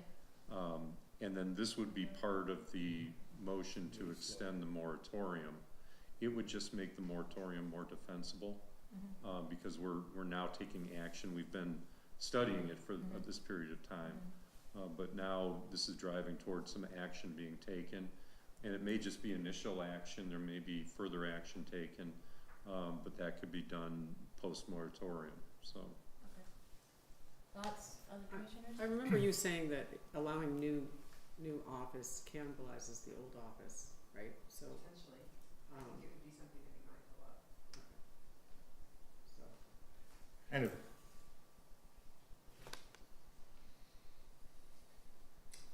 Yeah, I think there's a number of things we could do that, like, we've used the word tweak, there's a lot of tweaks in it. I think we have something coming up in this meeting tonight about sign situation. And we seem to run into these all the time with these office buildings, wanting different kinds of signs and identifying who's in the building, and these are some things that we could maybe look at adjusting without losing our intent, that makes it more attractive for people to rent office space in the city. So I look at this as a very incremental process. I think people get afraid of doing, large sweeping actions, and I think a lot can be accomplished just by making incremental changes, but we've got to have some, to Mark's point, we've got to have some progress in that direction, so. Doesn't have to be everything, just has to be something. So, Jill, does that give you guys and Eric time in the next 30 days to come and, because the planning commission too, this is great, what you did is great, but, you know, their question was, what are you asking of us? Right. So now, maybe the next phase is you come back and you specifically say to them, here's here's what we think would be a good thing for you to do. And then it's either yay or nay, right, Mark? Well, it would be a suggestion for them. The planning commission then has a process for, taking action on proposed zoning ordinance amendments. You know, yeah, but it would at least set that ball in motion. And then, again, this is designed to make the moratorium a little bit more, effective, and not subject to attack. By showing some progress, incremental progress, that would get the issue in front of the planning commission. The planning commission would then maybe schedule the matter for a public hearing. Yeah, that would be another month, but it would show progress being made, and then the next time the city commission address it, you can say, you know, the planning commission just finished their public hearing on that. We're gonna extend this for another 30 to 60 days because now we're going to be acting on it, on their recommendation. So it would just make the moratorium easier to defend when there's progress being made. Okay. Mark, can we meet more than once a month? Absolutely. That was The a plan commission suggestion. meet more than once a month? I mean, I agree with you too. I think that's a really good idea. this is really, I know it's taken too long. Particularly in this situation where you really need to have some action Yeah, commence, so. I agree, 100%, we should, but that would mean the planning commission, because they're the ones that are doing it, right? Yes and no. I think you told the planning commission that you didn't ask their recommendation in the meeting. So it was Well, I asked- confusing to them. They were treated like, this is your ball of wax, this is your moratorium, this is what you're doing in the meeting. I don't think you empowered them to be rewriting any zoning or to take any of Jill's stuff and implement it. I think you said it was a city commission issue and we're in charge, you answer to us. So I think you need to, if you're gonna have them really evaluate, I think they need to know it's their job to do it and ask them to. And I think I was probably part of that, because I said, when they asked what do they want us to do, I said, well, we haven't presented it to the city commission yet, so we don't know what city commission would like you to do, what they want us to do. Yeah, So I think it was. they were told, they, Not that, but not as much as their opinion didn't matter, but that your body hadn't heard it all and made a recommendation or direction, what you wanted them to do. I couldn't tell them what to do, because you hadn't told them what to do yet. So that still comes after this. we should have a meeting. I think the ball's in our court is my point. We should have two meetings, one in there, one in here, and get this thing done. I'm barely willing to go for a moratorium tonight. I'm really upset that we've done this delay. It's disgusting. We have a private individual who's directly affected, and it's, no matter what you say, and a number of them, in fact, and we are rolling the wrong way. We gotta get this done. We wanna have we're gonna have planning commission meeting there, we'll meet there, or we'll go in the other room. We gotta just get it done. We can have, I'm not worried who's ordering what, I wanna just get it done. Or even if we do nothing, get it done. I agree, couldn't agree more. Mark? I was just gonna suggest, there's nothing wrong with the city commission meeting more than once a month. And maybe, what could be done would be a motion tonight to direct the planning, consultants to come up with the recommendations, send those to the planning commission and urge them to have a special meeting of their own to address them, so that we can get this process moving, because once they get their process underway, then if we have a second city commission meeting in a month, we can move things along even quicker. Do we have a right to control when the planning commission meets? Yeah, joint meeting. We wouldn't. Yeah, we joint wouldn't meeting would be great. We wouldn't be controlling it, we would just be requesting that they hold this meeting. We have one person who writes motions up and does it right. Where's that? No, I haven't been taking notes. Oh, you This isn't my bailiwick, I'm just not Okay. that comfortable, I'm not that confident that what I'd have to say is correct.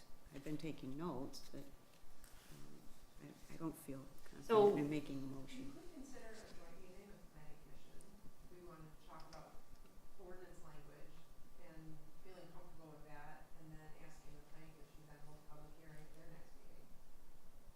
And that way, you see it, you'd all be working on it together, public hearing, and then it comes to you for adoption, and you've already seen it, and the planning commission will put its own stamp on it. Can we do it next as Tuesday? part of their But do you think we recommendation. can have a solution to the moratorium with It one would be more- meeting? It would be a little bit quicker. No, but we're justifying why we have a moratorium, even if we don't get it done in the next 2 months, if we really show some real effort to do it. I mean, just, I think to I your agree. point, that if, 2 months from now, there has been planning commission public hearing with a recommendation, and at the next city commission meeting, there's gonna be action taken, I think that's defensible. But, I mean, if we're 2 months from now and we're still talking about surveys, I think we'd have some problems. Okay, so the motion is to have a meeting with the planning commission and the city commission within the next 2 weeks to work out the ordinances with the planners. Is that correct? Am I saying this right so far? Yes. Okay. Do Someone else we, has to do we make the wanna motion. jump into a joint meeting right away, or do we want to discuss it as a city commission meeting first, just to talk about and narrow down the ordinances that we think really are going to have any chance of getting changed or will have any impact relative to this project? Because I'm afraid if we all get together in the same room, Yeah, it'll turn into a very long meeting with maybe not any results. it would be better than no meeting at all. But is that the city commission's job, or is that the planning commission's job? Who takes the next I step? think Well, ultimately- that's part of the problem, is that the next step to be taken would have to be taken by the planning commission. So, yeah, the city commission can meet multiple times a month, but until the planning commission undertakes the input from the planning consultant, conducts their, drafting of the ordinance, whatever that may entail, scheduling the public hearing, holding that public hearing, making the recommendation, that's all up to the planning commission. There's really nothing for the city commission to do until that action takes place. But could the city commission provide direction to the planning commission? We would ask you, the planning commission, to amend the I C1, thought- I1, O1, O2 districts to allow some of the uses that we talked about. And that That would make sense. That would be some action. that Can you we put take. something together really quickly, and then the city commission can review it, if it looks good, give it to the planning commission, and then they can get it done. We can, all you gotta do is give 48 hours notice, is it? 18 hours, yeah, as soon as you can Commission. come up with something, we can put something We'll meet. together. We'll We meet. can have they can have a meeting, 18 hours notice, you guys decide that looks good, let's give it to the planning commission. Here's the ordinances that look like, we could benefit from. And, you know, they're gonna do their own study, they may say, we don't agree or whatever, I don't know, but they, at least they'll have some direction. I would recommend that you write the direction very, very thoroughly, so they know what the direction is. yeah. Is that Yes. possible? Yes. Okay. So now the motion is, We could do it, can't we? so now the motion is for the planners to come up with recommendations. There'll be a special city commission meeting to review and say, yes, that's what we want them to do. And then we'll have a special meeting for the planning commissioners, for them to review the recommendations. Is that, we're all on the same page? Within 2 weeks for the Yep. one, and before Get the it next done. meeting for the next. And And a within plan. 3 weeks with the other one. It's Yeah. gotta be, yeah, if we can do it sooner, it would be better, cause we're running into the holiday here. We still have to extend the Extend the moratorium. moratorium, yeah. Yeah, little bit. and then the last part of that motion would be, and then move to expend the moratorium from June 12th for August, Why lie? September 12th. you know, Yeah, that's kinda, It's- August would be, September's gonna be 3 months, so. Okay. August. August. To get us And- through and August, again- it would be August 11th, so we'd be good. Through August 11th. Yeah, Okay. okay. And again, at that August 11th meeting, it may be extended again if there's progress being made and there's ordinance pending adoption, that kind of thing, so. Okay, right, so, everybody understands, the planners are setting up the recommendations for the changes to the master plan. I'm sorry? Zoning ordinance. They're presenting it to the city commission, we'll have a special city commission meeting to review them. Within how many days? How many days you want, Alan? How much time you need, Yeah. Joe, get this?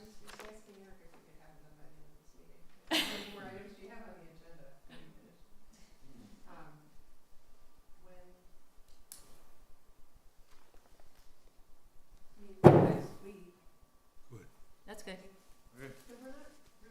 9 days. 9 days? That okay? What Within date? 9 days? 9 days. The- Notice for the meeting shall be 18th is appropriately on, given. 19th is Friday, right? 18th, 16th? 18. 18th is Thursday. Yep. So you wanna do the 18th, by June 18th? The clerk is to provide appropriate notices. Okay, and then, Alan, do you want a time limit for the planning commission too, then? I think we should. The planning commission is gonna be the 18th, right? No, we're the Right. 18th, we're June 18th, and then we send the recommendations down to the planning commission. So let's say the planning commission has until the 30th of June? Does that work? Is it possible to have you flip your, you met at 4 and they met at 6? Oh, yeah, we could do that. That's a good idea. It's a great idea. You're a problem solver. That's what I do. Do they have to get notice of the agenda? They just get notice that there's recommendations given to them? There's a provision with the Yeah, let's do that. Is that okay? Yeah? bylaws. Is that I everybody? think so. Okay, are you okay with that? Okay. So 4 PM Alex, on does that work? the I think 18th of June?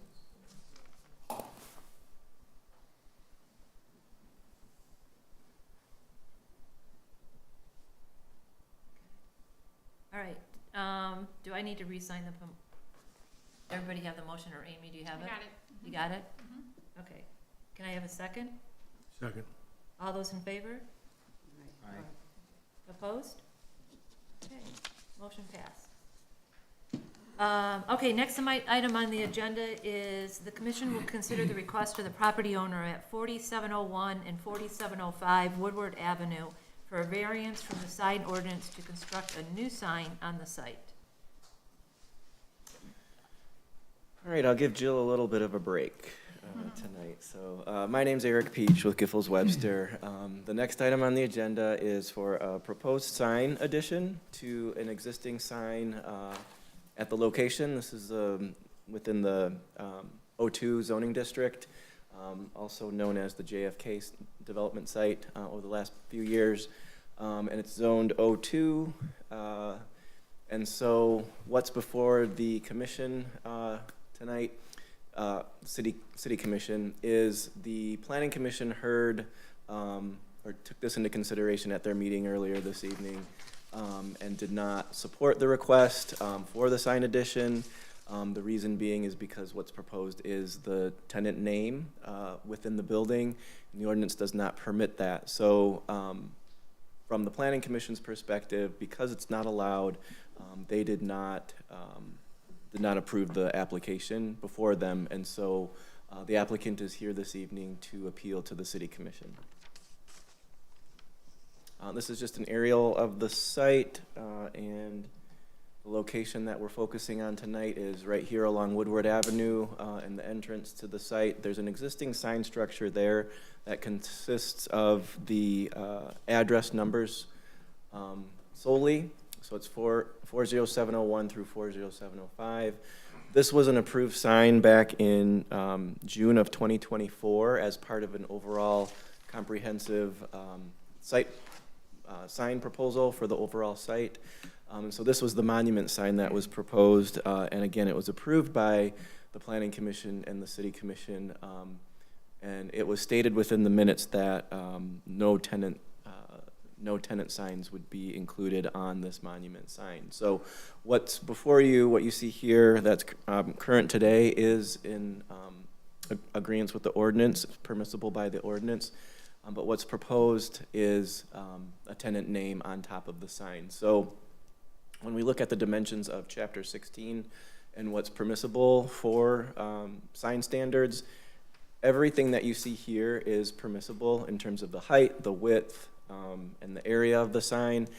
It's just a matter of fact that Morgan Stanley as a tenant name is not permissible. So it's a pretty straightforward request. The applicant is here to maybe give some background in representation with the Morgan Stanley, the new tenant into the building. And this is just a representation showing that there's exterior illumination that lights the sign during the night. So I'm happy to answer any questions. Again, the sign structure, as it stands as a structure, meets the ordinance, but Morgan Stanley as a tenant name does not. Okay, is that all? Anybody have any questions for Eric? You have any questions? You looking Okay. for us to respond now, or you want someone else? Well, the applicants, we'll have the applicant. Got an applicant here? The applicant's in the Oh, audience. there's she. Oh, I'm sorry. We'll discuss. I'll let you sign in. It doesn't even have the right numbers on it. Good evening, my name is Mary Ann Dieters. I'm with Metro Signs and Lighting, and I'm here on behalf of our client Morgan Stanley. They are in the process of moving into this building. They are the primary tenant, and the owner of the building has approved that they would love to have this added to the existing sign structure. The sign does sit back quite a ways from the street, and there will be, traffic going in trying to find them. So, as you said, it does comply with everything except the fact that, it isn't the name of the building, which I understand is your ordinance. So we're here on behalf of them to request approval for this, and I'll answer any questions. Is the lease dependent upon this sign being installed? I don't believe so. It's an honest answer. Have they considered naming the building the Morgan Stanley Building? The landlord? That's a great question. I don't know that. I'm sure that, I'm sure you can appreciate the problem we have here is that if we approve this, then we might as well be approving everything. Is it? Because I don't see where there's a special circumstance here that would necessitate letting this go. And I don't really personally have a problem with it, but my opinion is not what matters here. What matters is what the ordinance says, and are there any extenuating circumstances that would allow this? And I can't see it, so. is this the only area that doesn't allow it, or is it in the entire township? The entire Okay. city, yeah. I wasn't sure. So- We just had, so for those who are not on the planning commission, was it last, two months ago, I think it was, we just had in the Bloomfield Parkway, someone come in, and it was dependent on putting their name on the building, but the owner of the building said, okay, I'll change the name, and it's now called the Harness Building. And so that was one way that we allowed that to go on, because he called it the Harness. Now, he's got 65% more of that office he has to now try to fill. But that's, yeah. Otherwise, we'd have all these different signs on buildings. I wonder, I tell you, I came here ready to let you have this for a different reason, because I see a junky Merrill Lynch sign on the street that wouldn't comply today with the ordinance, with usually the wrong amount on the stock return for the day. I remember when during the recession, they had the name of like Ford Motor up for 3 months at 27. And I just, Well, I think the course of action then is to change the ordinance, not to Not to make an exception, Not to because make then it's gonna be exceptions. Katie bar the door. And that's, this is exactly what I was referring to, is this is something that we could take some action on. I Make it agree. more amenable to landlords to rent their space. I agree. And, but for us to just make exceptions because we wanna be nice about it, I mean, that's not the right way to do it. I think I agree. You know, Sorry. I agree. Appreciate your They- patience, too. They need something more for paying $45 a foot and changing the market without cannibalizing another building. Because they're moving out of Birmingham offices up here. And it's great to have the tenant there paying premium rent. I mean, we have to look, But it doesn't mean like if we do properly assess this and we do properly change the ordinance, like you're saying, then they can add the sign then if we Right. change the ordinance. So maybe, see you later. well, I'll no, Come I back mean- in 3 months. Yeah, Mark, we will. I question move to for you? table this. Hold on just a second. No? No, Mark, I just wanted to mention, there was some discussion about looking at the ordinance. There have been, it's been around for a while, but fairly recent decisions made about sign ordinances in particular. And I think your ordinance, you may want to take a look at it. Okay. What happened? it's been quite a while we've looked at that sign ordinance. It's If- been- yeah. some pretty easy things without changing what you would see. There's some things that we would modify. Okay. Well, that would Whatever be- you could do to try to simplify that, to make it, Should we table this for a little while? Is that what you were suggesting? Well, we don't wanna table it, cause then you can't come back, right? No, they she can could come back. back, but you can come back anyway, right? We do have to table it? If you rejected This it, is really on two tracks. I think what should be done tonight is decide the appeal. Decide that, but I think also addressing the sign ordinance would be something that you may wanna take some action on, which may Well, that'll be a also part of your solve the recommendation. problem here. So, There's two things. First of all, we either say yay or nay to the appeal, because the planning commission said no. And so she's appealing to us, and so we either say yes or no.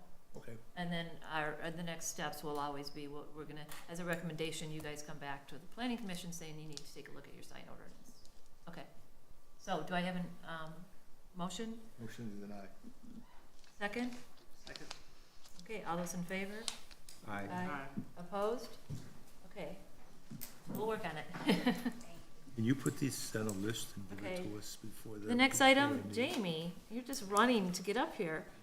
Been waiting since 4 o'clock. The commission will consider the water and sewage rate recommendations and consider adopting the following amended water supply rates for 26 and 27 resolution and amended sewage disposal rates for 2026 and 2027 resolution. Jamie? Jamie, just real quick, you talked to us about this before, right? Not that long ago?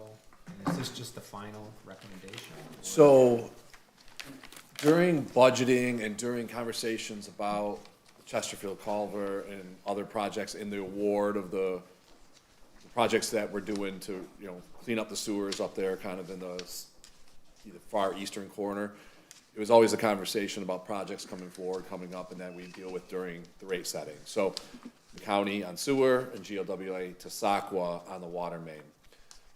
And then we've had these capital improvement fees that we've collected to really avoid the bonding costs and those extra costs of projects, whether they're your own or whether they're passed through from WRC on the sewer side, which has been able to keep, if we got to charge for those interest, charge for those fees and all that debt service costs, it just gets passed through to the residents. So we had a fee put in there for debt service. That debt has now been retired, so we are proposing to take that off. We promised the residents that at some point when that bond was paid off, that we would take that debt service fee off. So we're recommending that has happened as well. So we've got, good cash balances, things are going pretty well.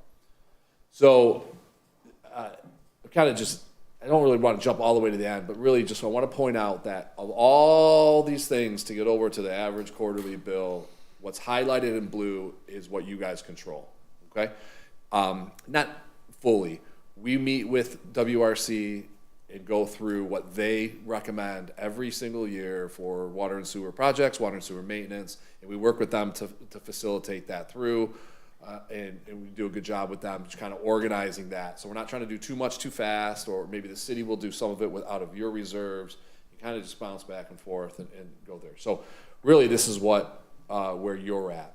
So on the rate side, the dollar per gallon, it's not gallons, but just for simplicity's sakes, in your dollars per gallon, you're down to only 50 cents. It's 1,000 cubic feet. It's a lot more, but just the fee per volume of water, you're down to 50 cents. And I'm recommending you keep that, because if that needs to go up in the future, it's easier to have a line item there. And then going across on water, there, that 250 is the final going down to zero. That is the old debt service that is gone, leaving the other CIP, we say, but this is just maintenance. This is sewing lining. We've talked about having $600,000 in lining projects over the last few years. If you remember phase 1, phase 2, this is where the money comes from to pay for that. Well, that's on the water side, but on the sewer side, it's still the same thing down there at the bottom, kind of leaving that all alone. So, I keep saying this, the average quarterly bill, there is no such thing as a perfectly average customer in Bloomfield Hills, right? They're all over the place, but if you really look at what the typical usage is and the typical meter size is, what ultimately this will result in is about a 3.2% increase to your residents, and that's at the very, very bottom. And there's no average quarter, right? Summers are higher usage, winters are lower usage, et cetera, et cetera. So, but we always try to make that equivalent so that really you can understand where folks are at. And if you look, going back all the way to, go all the way back to the top of the list at 18, when the service providers have been at 4 to 6%, and you guys, in all the projects we've done since 18, and all the work that's been done to keep those kind of rate increases over the years is pretty phenomenal. I don't have a reference of a community that's been able to do that. So it's going pretty good. So where does this money go? And I'll say this again, nothing on this list is we're asking for any kind of approvals at this meeting. These all come with proposals and work for the commission to consider as we move forward. But we've got leftovers for that grant that we got through Oakland County. We are on the second phase of the sanitary work. Remember, this is about a $1.2 million spread over a couple fiscal years. That's just gonna keep kind of happening. And we left in some emergency updates. When the emergency planning to shut down and second water taps, and when the water main went down on Lasser for a while, a couple years ago, the emergency planning and what we needed to do with that on an emergency basis is not, and we'll bring all this back for you later, this is not what I think if there's a break and I gotta do an emergency service with Bloomfield Township, I don't think 2 days is an appropriate amount of time to put your people out of water, and then 2 or 3 days of boil water if that were to happen. So we've been working with the county to monitor and meter to maybe do something that could be up and running in hours or automatic. So that's the $1 million that's out there right now. That would be to add more connections to Bloomfield Township and work on that. So these again are all what we think is out there, but we always come back, work with administration, and come back here for proposals for this commission to review before we move forward.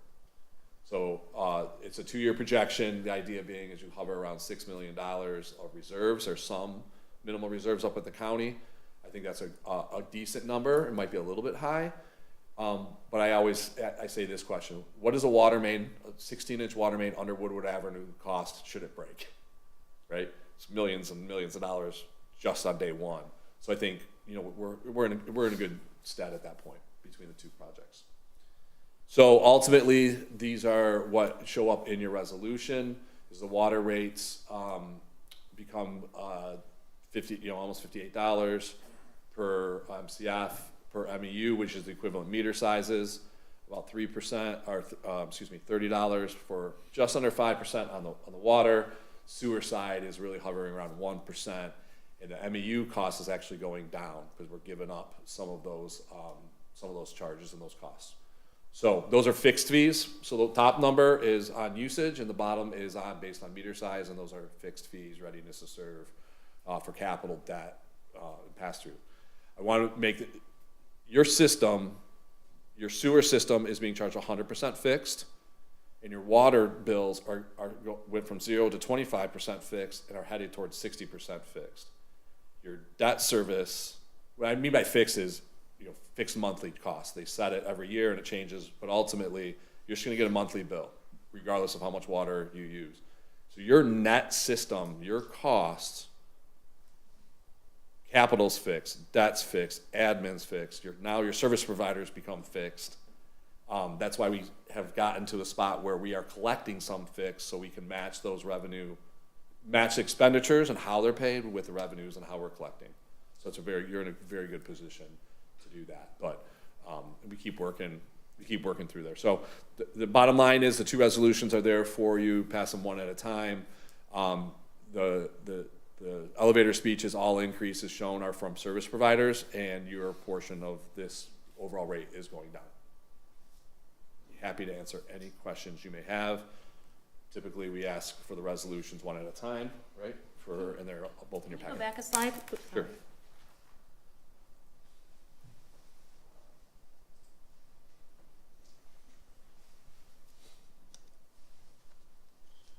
So you're saying the actual balance is, I saw that in the, Sandra's numbers is 7.1, right?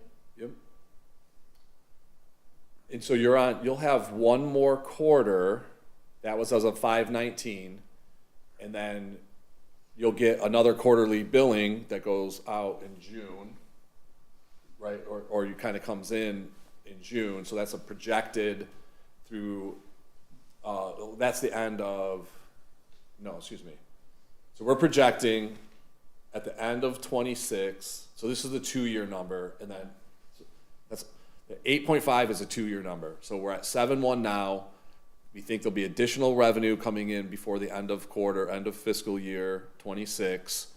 That's 1 quarter, 3 quarters of the new rate coming in, plus the tap fees, for a total revenue base plus reserves of $8.5 million in the next 2 fiscal years. Then the expenses are beneath that to show you where that money is allocated in a 2-year basis, as estimating what will be at the end of essentially at the end of, let's see, that's 26, 27, and then 27, 28. What's sanitary works on 4 and 5? Remember how we went out in Oakland County, found a whole bunch of sewers that needed repairs, and that estimate was about 1.2 million. And we've done the first 600 and some thousand of it, and now we'll have another round of that at some point to bring, in this fiscal year, we'll have another round of that, which we will bring the recommendation and the cost to do that. But I would say you've got $500,000 a year and just keeping up. And it's better to do that than to wait for them to fail. It's like lining sewers and doing internal repairs versus dig ups. So generally that work is kind of winding down on the first one, but we're anticipating another round of tapes and recommendations from the county. And so every year there'll just be more, let's call it heavy maintenance, capital maintenance, not necessarily just cleaning and fixing. We always had $1 million for emergency updates? Nope, this really came out of the idea of, which has been the last couple of years, of really trying to figure out, in the event of a summertime failure in your northern district, in your northern service district, how do you maintain water? And we can do it. We've done it twice now with Bloomfield Township, but it was planned. It was a 2 to 3 day process to get it all in there. And if we had a break on a Friday night, we will put the north half of the city out of water. Very down at the bottom, we'll have some, and probably won't have you up and running for water for a couple days and boil water after that. So we don't think that's an appropriate level of service. And we're researching that, we're getting that information. When we come back, we think there's some hard improvements to be made so that that level of service can be hours or automatic. And that would be connectivity to the townships? Yeah, the township's been a great partner, and when we planned it, the township redistricted their own water system so that the pressures coming into the city were manageable by our system. Okay, that means we had to go around, close valves. They did a great service to the city when we had the two planned ones. If we're unplanned, there's no time, it took 2 days to go turn valves, reroute water so that the pressure was there. So we might put in a new PRV, we might put in some additional connections so that we don't have that problem. That's really come to fruition in the last maybe year or so as we've been working with Oakland County and trying to figure out emergency operations plan that we can put in writing. So if something happened, this is what we do. And you just can't start going into the township and monkeying around with their system, you know, in the middle of the night. Doesn't work. So there'll be a report and there'll be a recommendation. And then I think we should start working on some of those projects. Do we lose control of our waters? Nope. This would be simply an emergency or a planned shutdown of your main feeders. You have one feeder coming in through the north, plus 4 emergency connections that are all at higher pressure. You have a separate connection to the south. So the southern district would get water coming in from basically Birmingham, from Bloomfield, coming up. But you guys know as well as anybody that the elevation down at Horton and the elevation up at Lasser and Hickory Grove is tremendously different, and we can't push water up that far. So it's What's the, so you're doing sanitary work on 4 and 5s this year for 600,000, and then again? Yeah, it's, again, the 600,000? point out, estimated. I think, and I just mentioned it, I think that for sake of argument, $500,000 a year to go around, line, replace, fix sewers before they fail is something that is just going to have to be kind of constant. And it's cheap, it's expensive, but it's still cheaper than digging things up or waiting for them to fail and putting basement in there. So we do about a quarter of the city every year or two. So every 4 to 5 years, we're back into the systems and fixing the ones we find. So that makes sense. So what's the reliability study then? So the reliability study recommendations kind of dovetail into the emergency connections, and that is required every 4 or 5 years. You have to do what's known as a reliability study for your water system. All the what ifs. Where's your vulnerabilities, how you handle that. And out of that comes those recommendations. Instead of, you know, that's a year later. I guess my point is that's a placeholder for now, but ultimately you might have to come into the emergencies may take care of all of it, or we might have to look at some other internal things, if you will. So you report on this, Sandra, every year, because at the end of this year, we should be able to monitor what the balance is on this fund, right? Yes. What our cash is, yes. Yeah, what our cash is. So I realize these are estimates, but I know one year we were like over 10 million, and it was because the estimated expenses didn't come through. Yeah, because we pushed things off, or we didn't need them, or we did something lighter. And so the worst thing to do is to go the opposite direction, which is to cut it down to nothing and then have an emergency problem in the next year and have this yo-yo effect of the rates. We've been trying to smooth them out and ultimately work through these projects as they come, but sometimes the county, you know, they televise and it's late in the season, or, you know, something else happens. They're just timing to say that. I think from a fund balance perspective, take away from this is a decent fund balance. It's probably a little high. Yeah. But there's projects out there that are forthcoming, and there's still more Oakland County projects. It's just, you know, what we have to balance as a commission is, you know, when you have $10 million sitting in a water and sewer fund, and then we go, yeah, we're gonna raise your rates, and they're gonna, you know, we have to. The people gotta be realistic. I mean, it's like, none of you are old enough, but one person here, to remember what it's like in the mid-late 70s when institutions in Detroit, which were these beautifully built buildings in the 1890s and early 1900s, had to come down because they hadn't been maintained perfectly. And I'm now watching it at a number of religious institutions where the roofs repair costs are like 12 times what the cost of the building was when they were built in 1972. If you don't have the money ready to go when you need it, we are dead. You just keep this fund. I'd rather get criticized than keep the rates up and run this, because this reserve is a cost that's hidden away.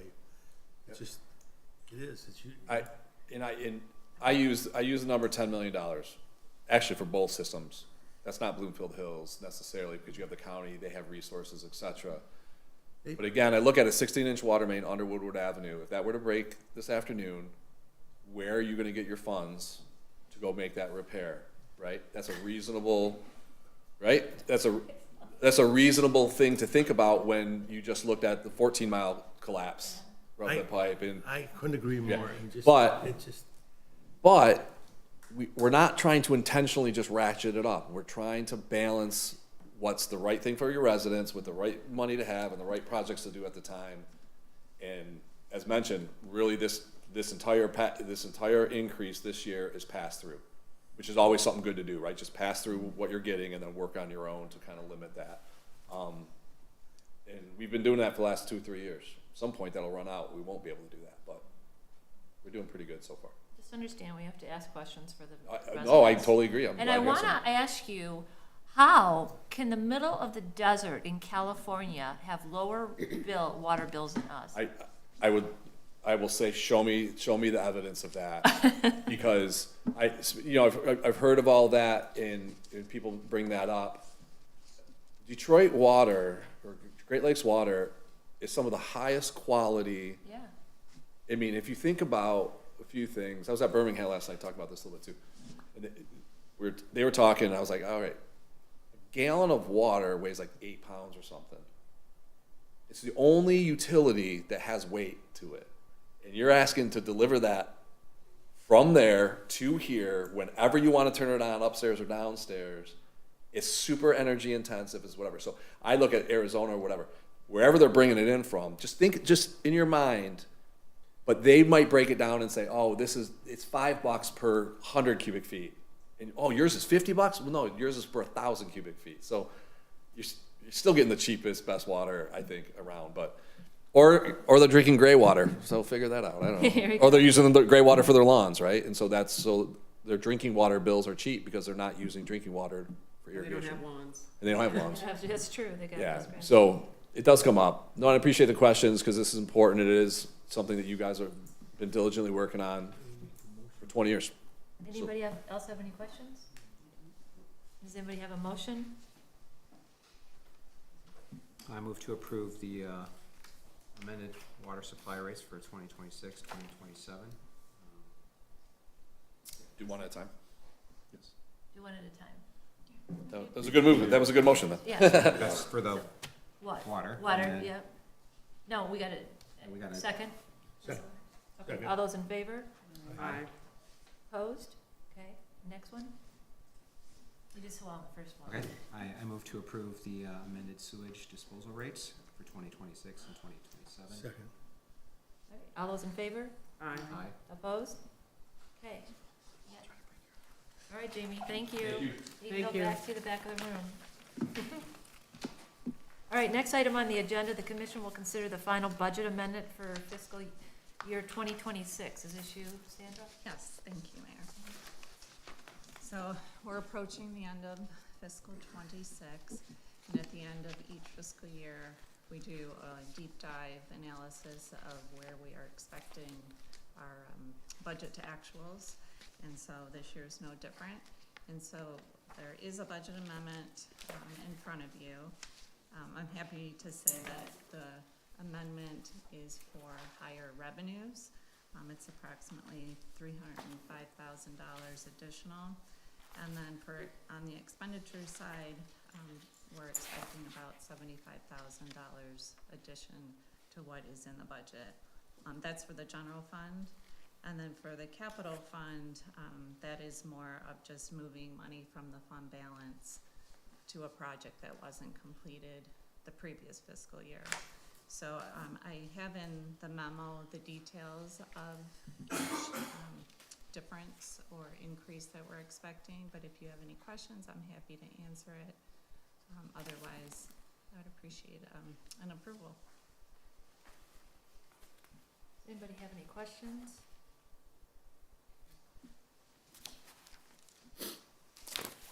No questions? Can I have a motion to Move approve to- the budget amendment?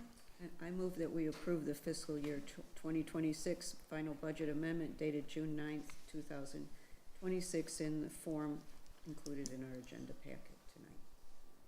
Second? Second. All those in favor? Aye. Okay, thank you, Sandra. Thank you. Okay, the commission, next item, the commission will hear an update from the city attorney regarding the aqueous film forming foams. Say that really quick. No. I did prepare a letter. I don't know, is this something you want to be considered going into closed session or not? Did you wanna go into closed session? If you feel it's necessary, I did do a letter so there would be a basis for it. No, I think it's a common thing. I think it's a common thing that's in many communities, it's going on right now. Okay. And frankly, I think you guys already received information on this, if I read my email correctly. Thanks, Mark. What this is about, there's a class action suit that's pending in South Carolina. It was a series of lawsuits challenging the, this is the firefighting foam they use for liquid fires. There was some challenge to it and its impact upon drinking water. And it's been subject of litigation. It's consolidated in South Carolina. I believe there were several hundred suits anyway, maybe even over 1,000. They've all been consolidated pursuant to a federal court practice for, frankly, resolution. What's before you is a letter from the law firm of Kirk, Huth, Lang, and Badalamante, proposing that the city retain them to represent the city in the class action suit. There's also a fee agreement attached to this. So it's really, I'm not sure what the value would be of any resolution of this. I do know that there are time constraints. There's an upcoming need to produce a baseline test in July. I think it's July 1st. And I believe that entering into this agreement would take care of that. You're part of this class action because you're a water supplier and also you receive your water from GLEWA. So if there's any questions. I do business, I just gotta disclose, I do business on a regular basis with food. They've sent me work in the past, and I've sent work on for them to others. I checked this out independent of Mark, and I hate these class actions because there's billions of dollars involved and the lawyers take a third of it. But the reality is that someone's gonna get paid. They got a class action case. It helps us, we have to have, this local guy, what he does is he's soliciting all the local, writing to all the local communities to do the work. If we don't use him and get it done, we just won't get any money. There was a lot of, at least I'm the city attorney in Trenton, there was a bonanza that, what was it, the Sackler family, when we got the money there, and I would like to, you know, I think that this is, I think it's an appropriate thing for us to sign. And I don't think this is the big money of Sackler, but I couldn't believe the money we got for the, you know, there was, what do you call the opioid settlement funds, yeah. We did not go after the Sacker family, Well, did you- we? you- We you didn't get lost any money. we lost And I know $100,000. of families who lost their sons here. $100,000. Wow.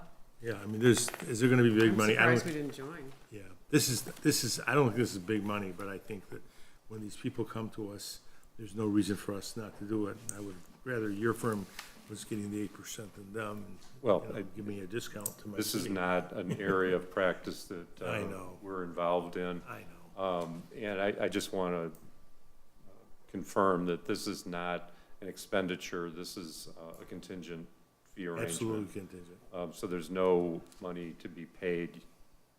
If there is a settlement awarded, the firm would take a percentage of that. I believe it's 25 and some change. %. 25 and 8, yeah, he's getting 8 for signing Right. local communities up, and that law firm does a lot of the work in Macomb County. So we wouldn't have to, it's all contingent, but what other duties would we have or actions would we have to take that might incur expenses or, just put us in a situation where we're having to come up with information or testing? I think you mentioned something. Yes, and I don't believe that would be a responsibility of the city.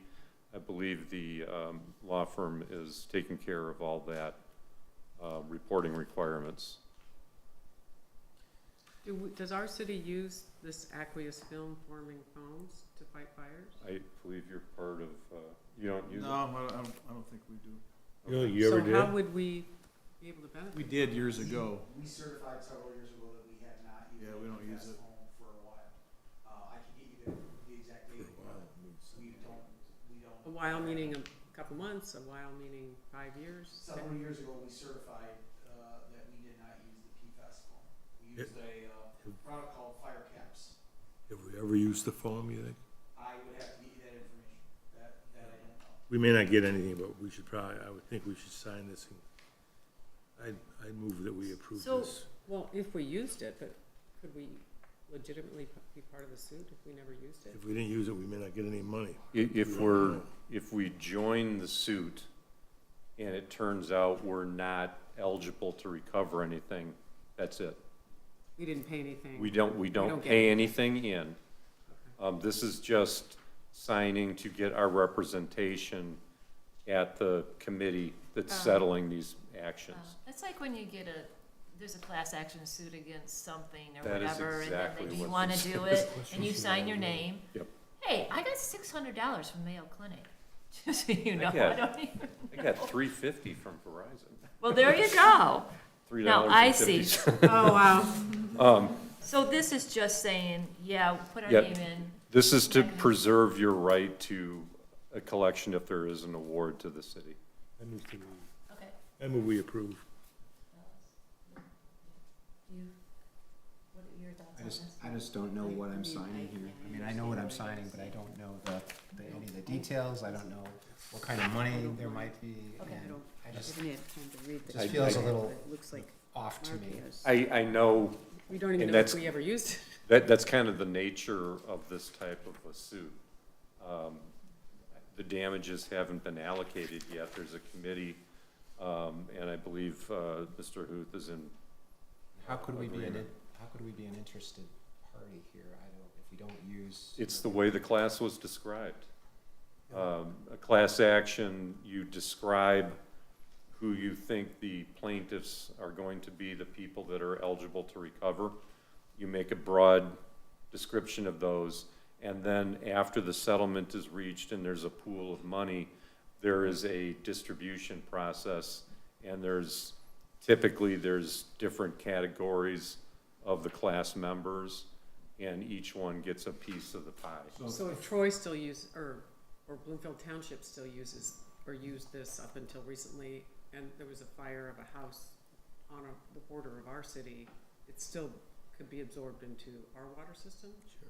I believe that is. So even if you didn't use it, It affected our. or water. if they came to one of our fires using it in our city, it would be in our Water, system. yeah. Is that true? I'm just No, that- trying to yeah, assess yeah. whether it Part of what potentially affected our city. part of the time constraint that was mentioned in the correspondence is there's a need to submit some testing to establish a baseline. So I would imagine this is gonna have something to do with whether there's presence in the drinking water here, and if not, in the future, if it's detected, that may be a barometer of damage. I haven't seen any of the complaints, they've all been consolidated. But again, just from the description of this process, I guess in my mind, there's not really a downside. You're not being asked to spend any money on this. As I understand it, the law firms are handling all the expenses and the litigation expenses and any testing requirements. And the only thing you're doing is signing up to preserve your right to collect if there is an award. Do you have a motion? Move to approve this contract. A second? Anybody second? I would say move to, adopt the resolution and authorize the city manager to sign the retainer agreement. I move to Okay. approve this, to accept this. Alice, do you have a second? Second. Yeah. All those in favor? Okay, opposed? Abstain. Okay.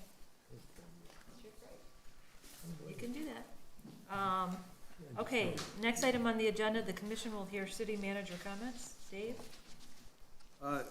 The commission wanted us to send letters regarding the light at Hickory Grove and Losser.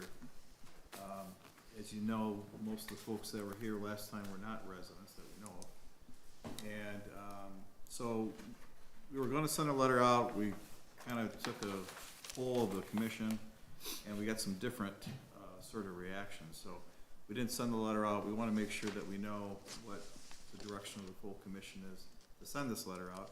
And I also thought I'd let you know that the most recent cost of this light that they were talking about, the Oakland County Road Commission, our part of that would be $1.2 million. So I just thought it would be important for the commission to know this is a big expenditure that could be coming up, and there may be, you may want to have some more discussion about, is this the right path that we should be taking? And the roundabout was about half of that, right? What about the roundabout? About a third of that. So I spoke with Mike McCready over at Bloomfield Township. Yeah. And I just wanted to let him know that there was, the whole room of people was from his township. And he said, I know, I'm well aware of it. He goes, and he was really promoting the whole roundabout idea. And he said, they have to slow down. He said the ones he witnessed on Maple Road are large roundabouts, and people go faster in the double lane and blah, blah, blah. But these slow ones really slow people down. So he would like us to revisit the idea. It would help with flow of traffic probably, but it wouldn't help with people crossing the street. And he said there could be signals and people have to stop when people cross. He said they still absolutely have that. And I said, but Mike, it doesn't, I mean, they told us that it means more, shorter distance between each car gap and more frequent. And he said, yes, but the roundabout's really great. So I just am reporting that he, you know, that's what the township would like. And I reported to him that the people in his city would prefer to stop the signal. And it's costly. I just, it was kind of shocking, and after, sort of an afterthought after the last meeting we discussed it, I just thought the city commission should know that this is, for this city, you know, we have a $13 million budget, and that come up with $1.2 million for something. We may want to discuss a little more. But they didn't, the two gentlemen that were here didn't recommend the light. They recommended the roundabout. They recommended the roundabout, but the second recommendation would be the light that was more robust, that had the ability to have all the crosswalks and all that. They didn't think it would be as effective as the roundabout, as I remember. We do have roundabouts by me, and they work well, but I didn't want to give that opinion last time. I think they're effective Was it for supposed keeping to the be traffic just? moving.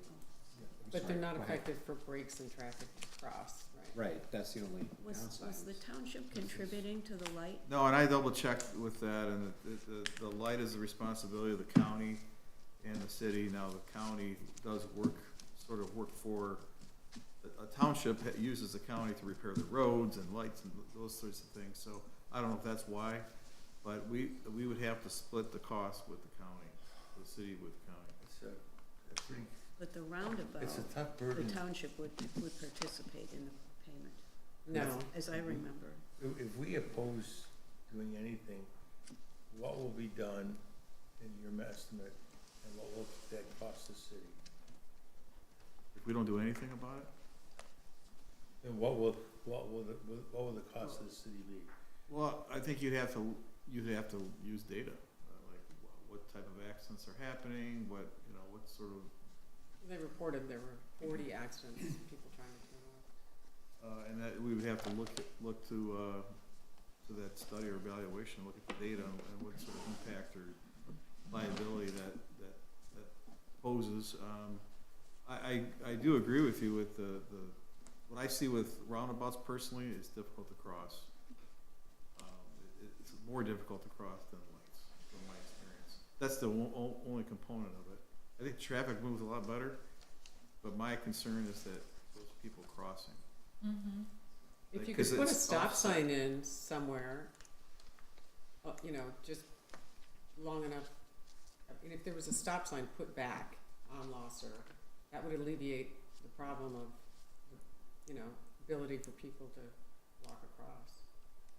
Yeah, that part of it, I don't know if they could do some lights or something, but typically that's not how roundabouts work. They just slow down to about.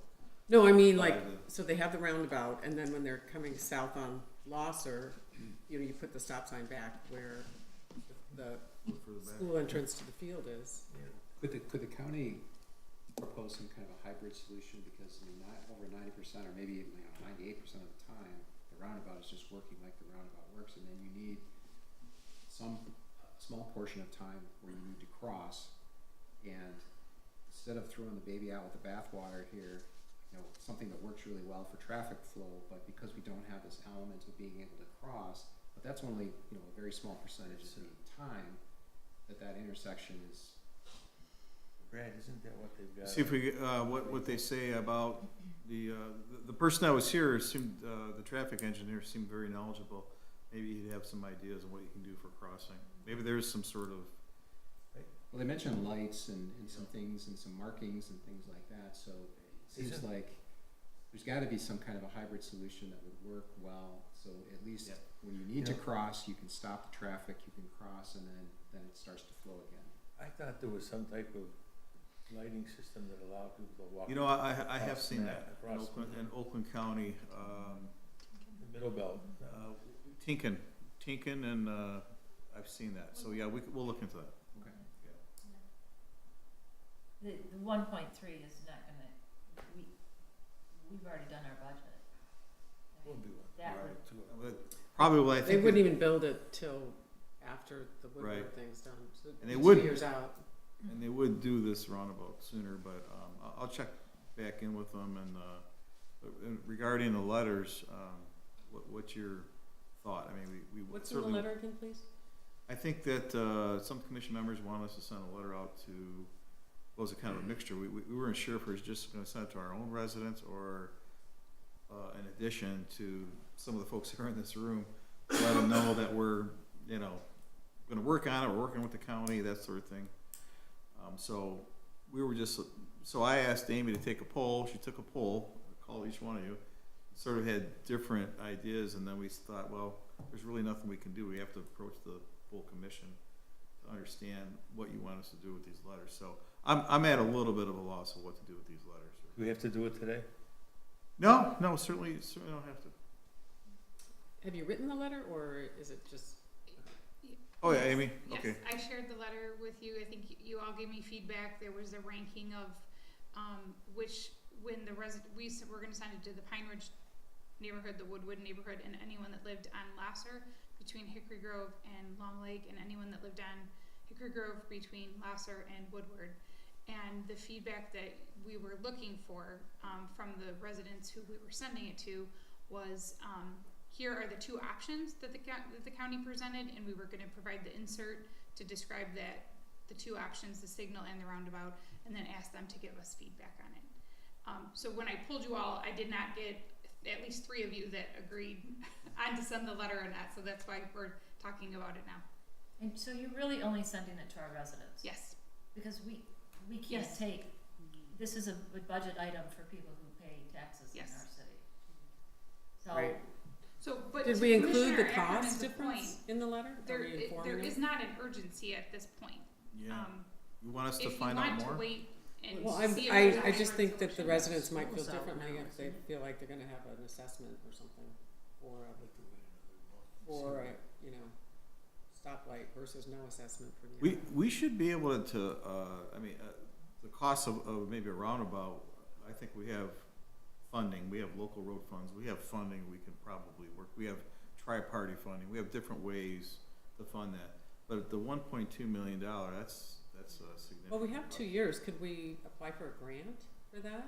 You know, I got, Given the school is there and the safety issue for the kids? I am convinced that the DOT will have money for you if we do this right. Because the cause of this Department of problem. Transportation?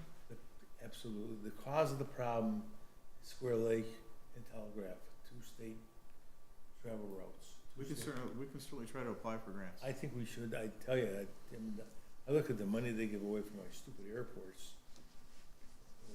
Little runways, little grass runway. So, okay, so I think what we're trying to say is, let's take a look at some grants and things like that, we got some time, okay? Is that what you're looking for an answer on? Yes, and then we'll just hold off on the letter for now. Is that, is everybody okay with this? Yeah. You okay? Yes. Okay. All right, That's all more I to had. go, yeah, okay. Thank you. All right, do I have a motion to adjourn? Second that. Okay. We're done.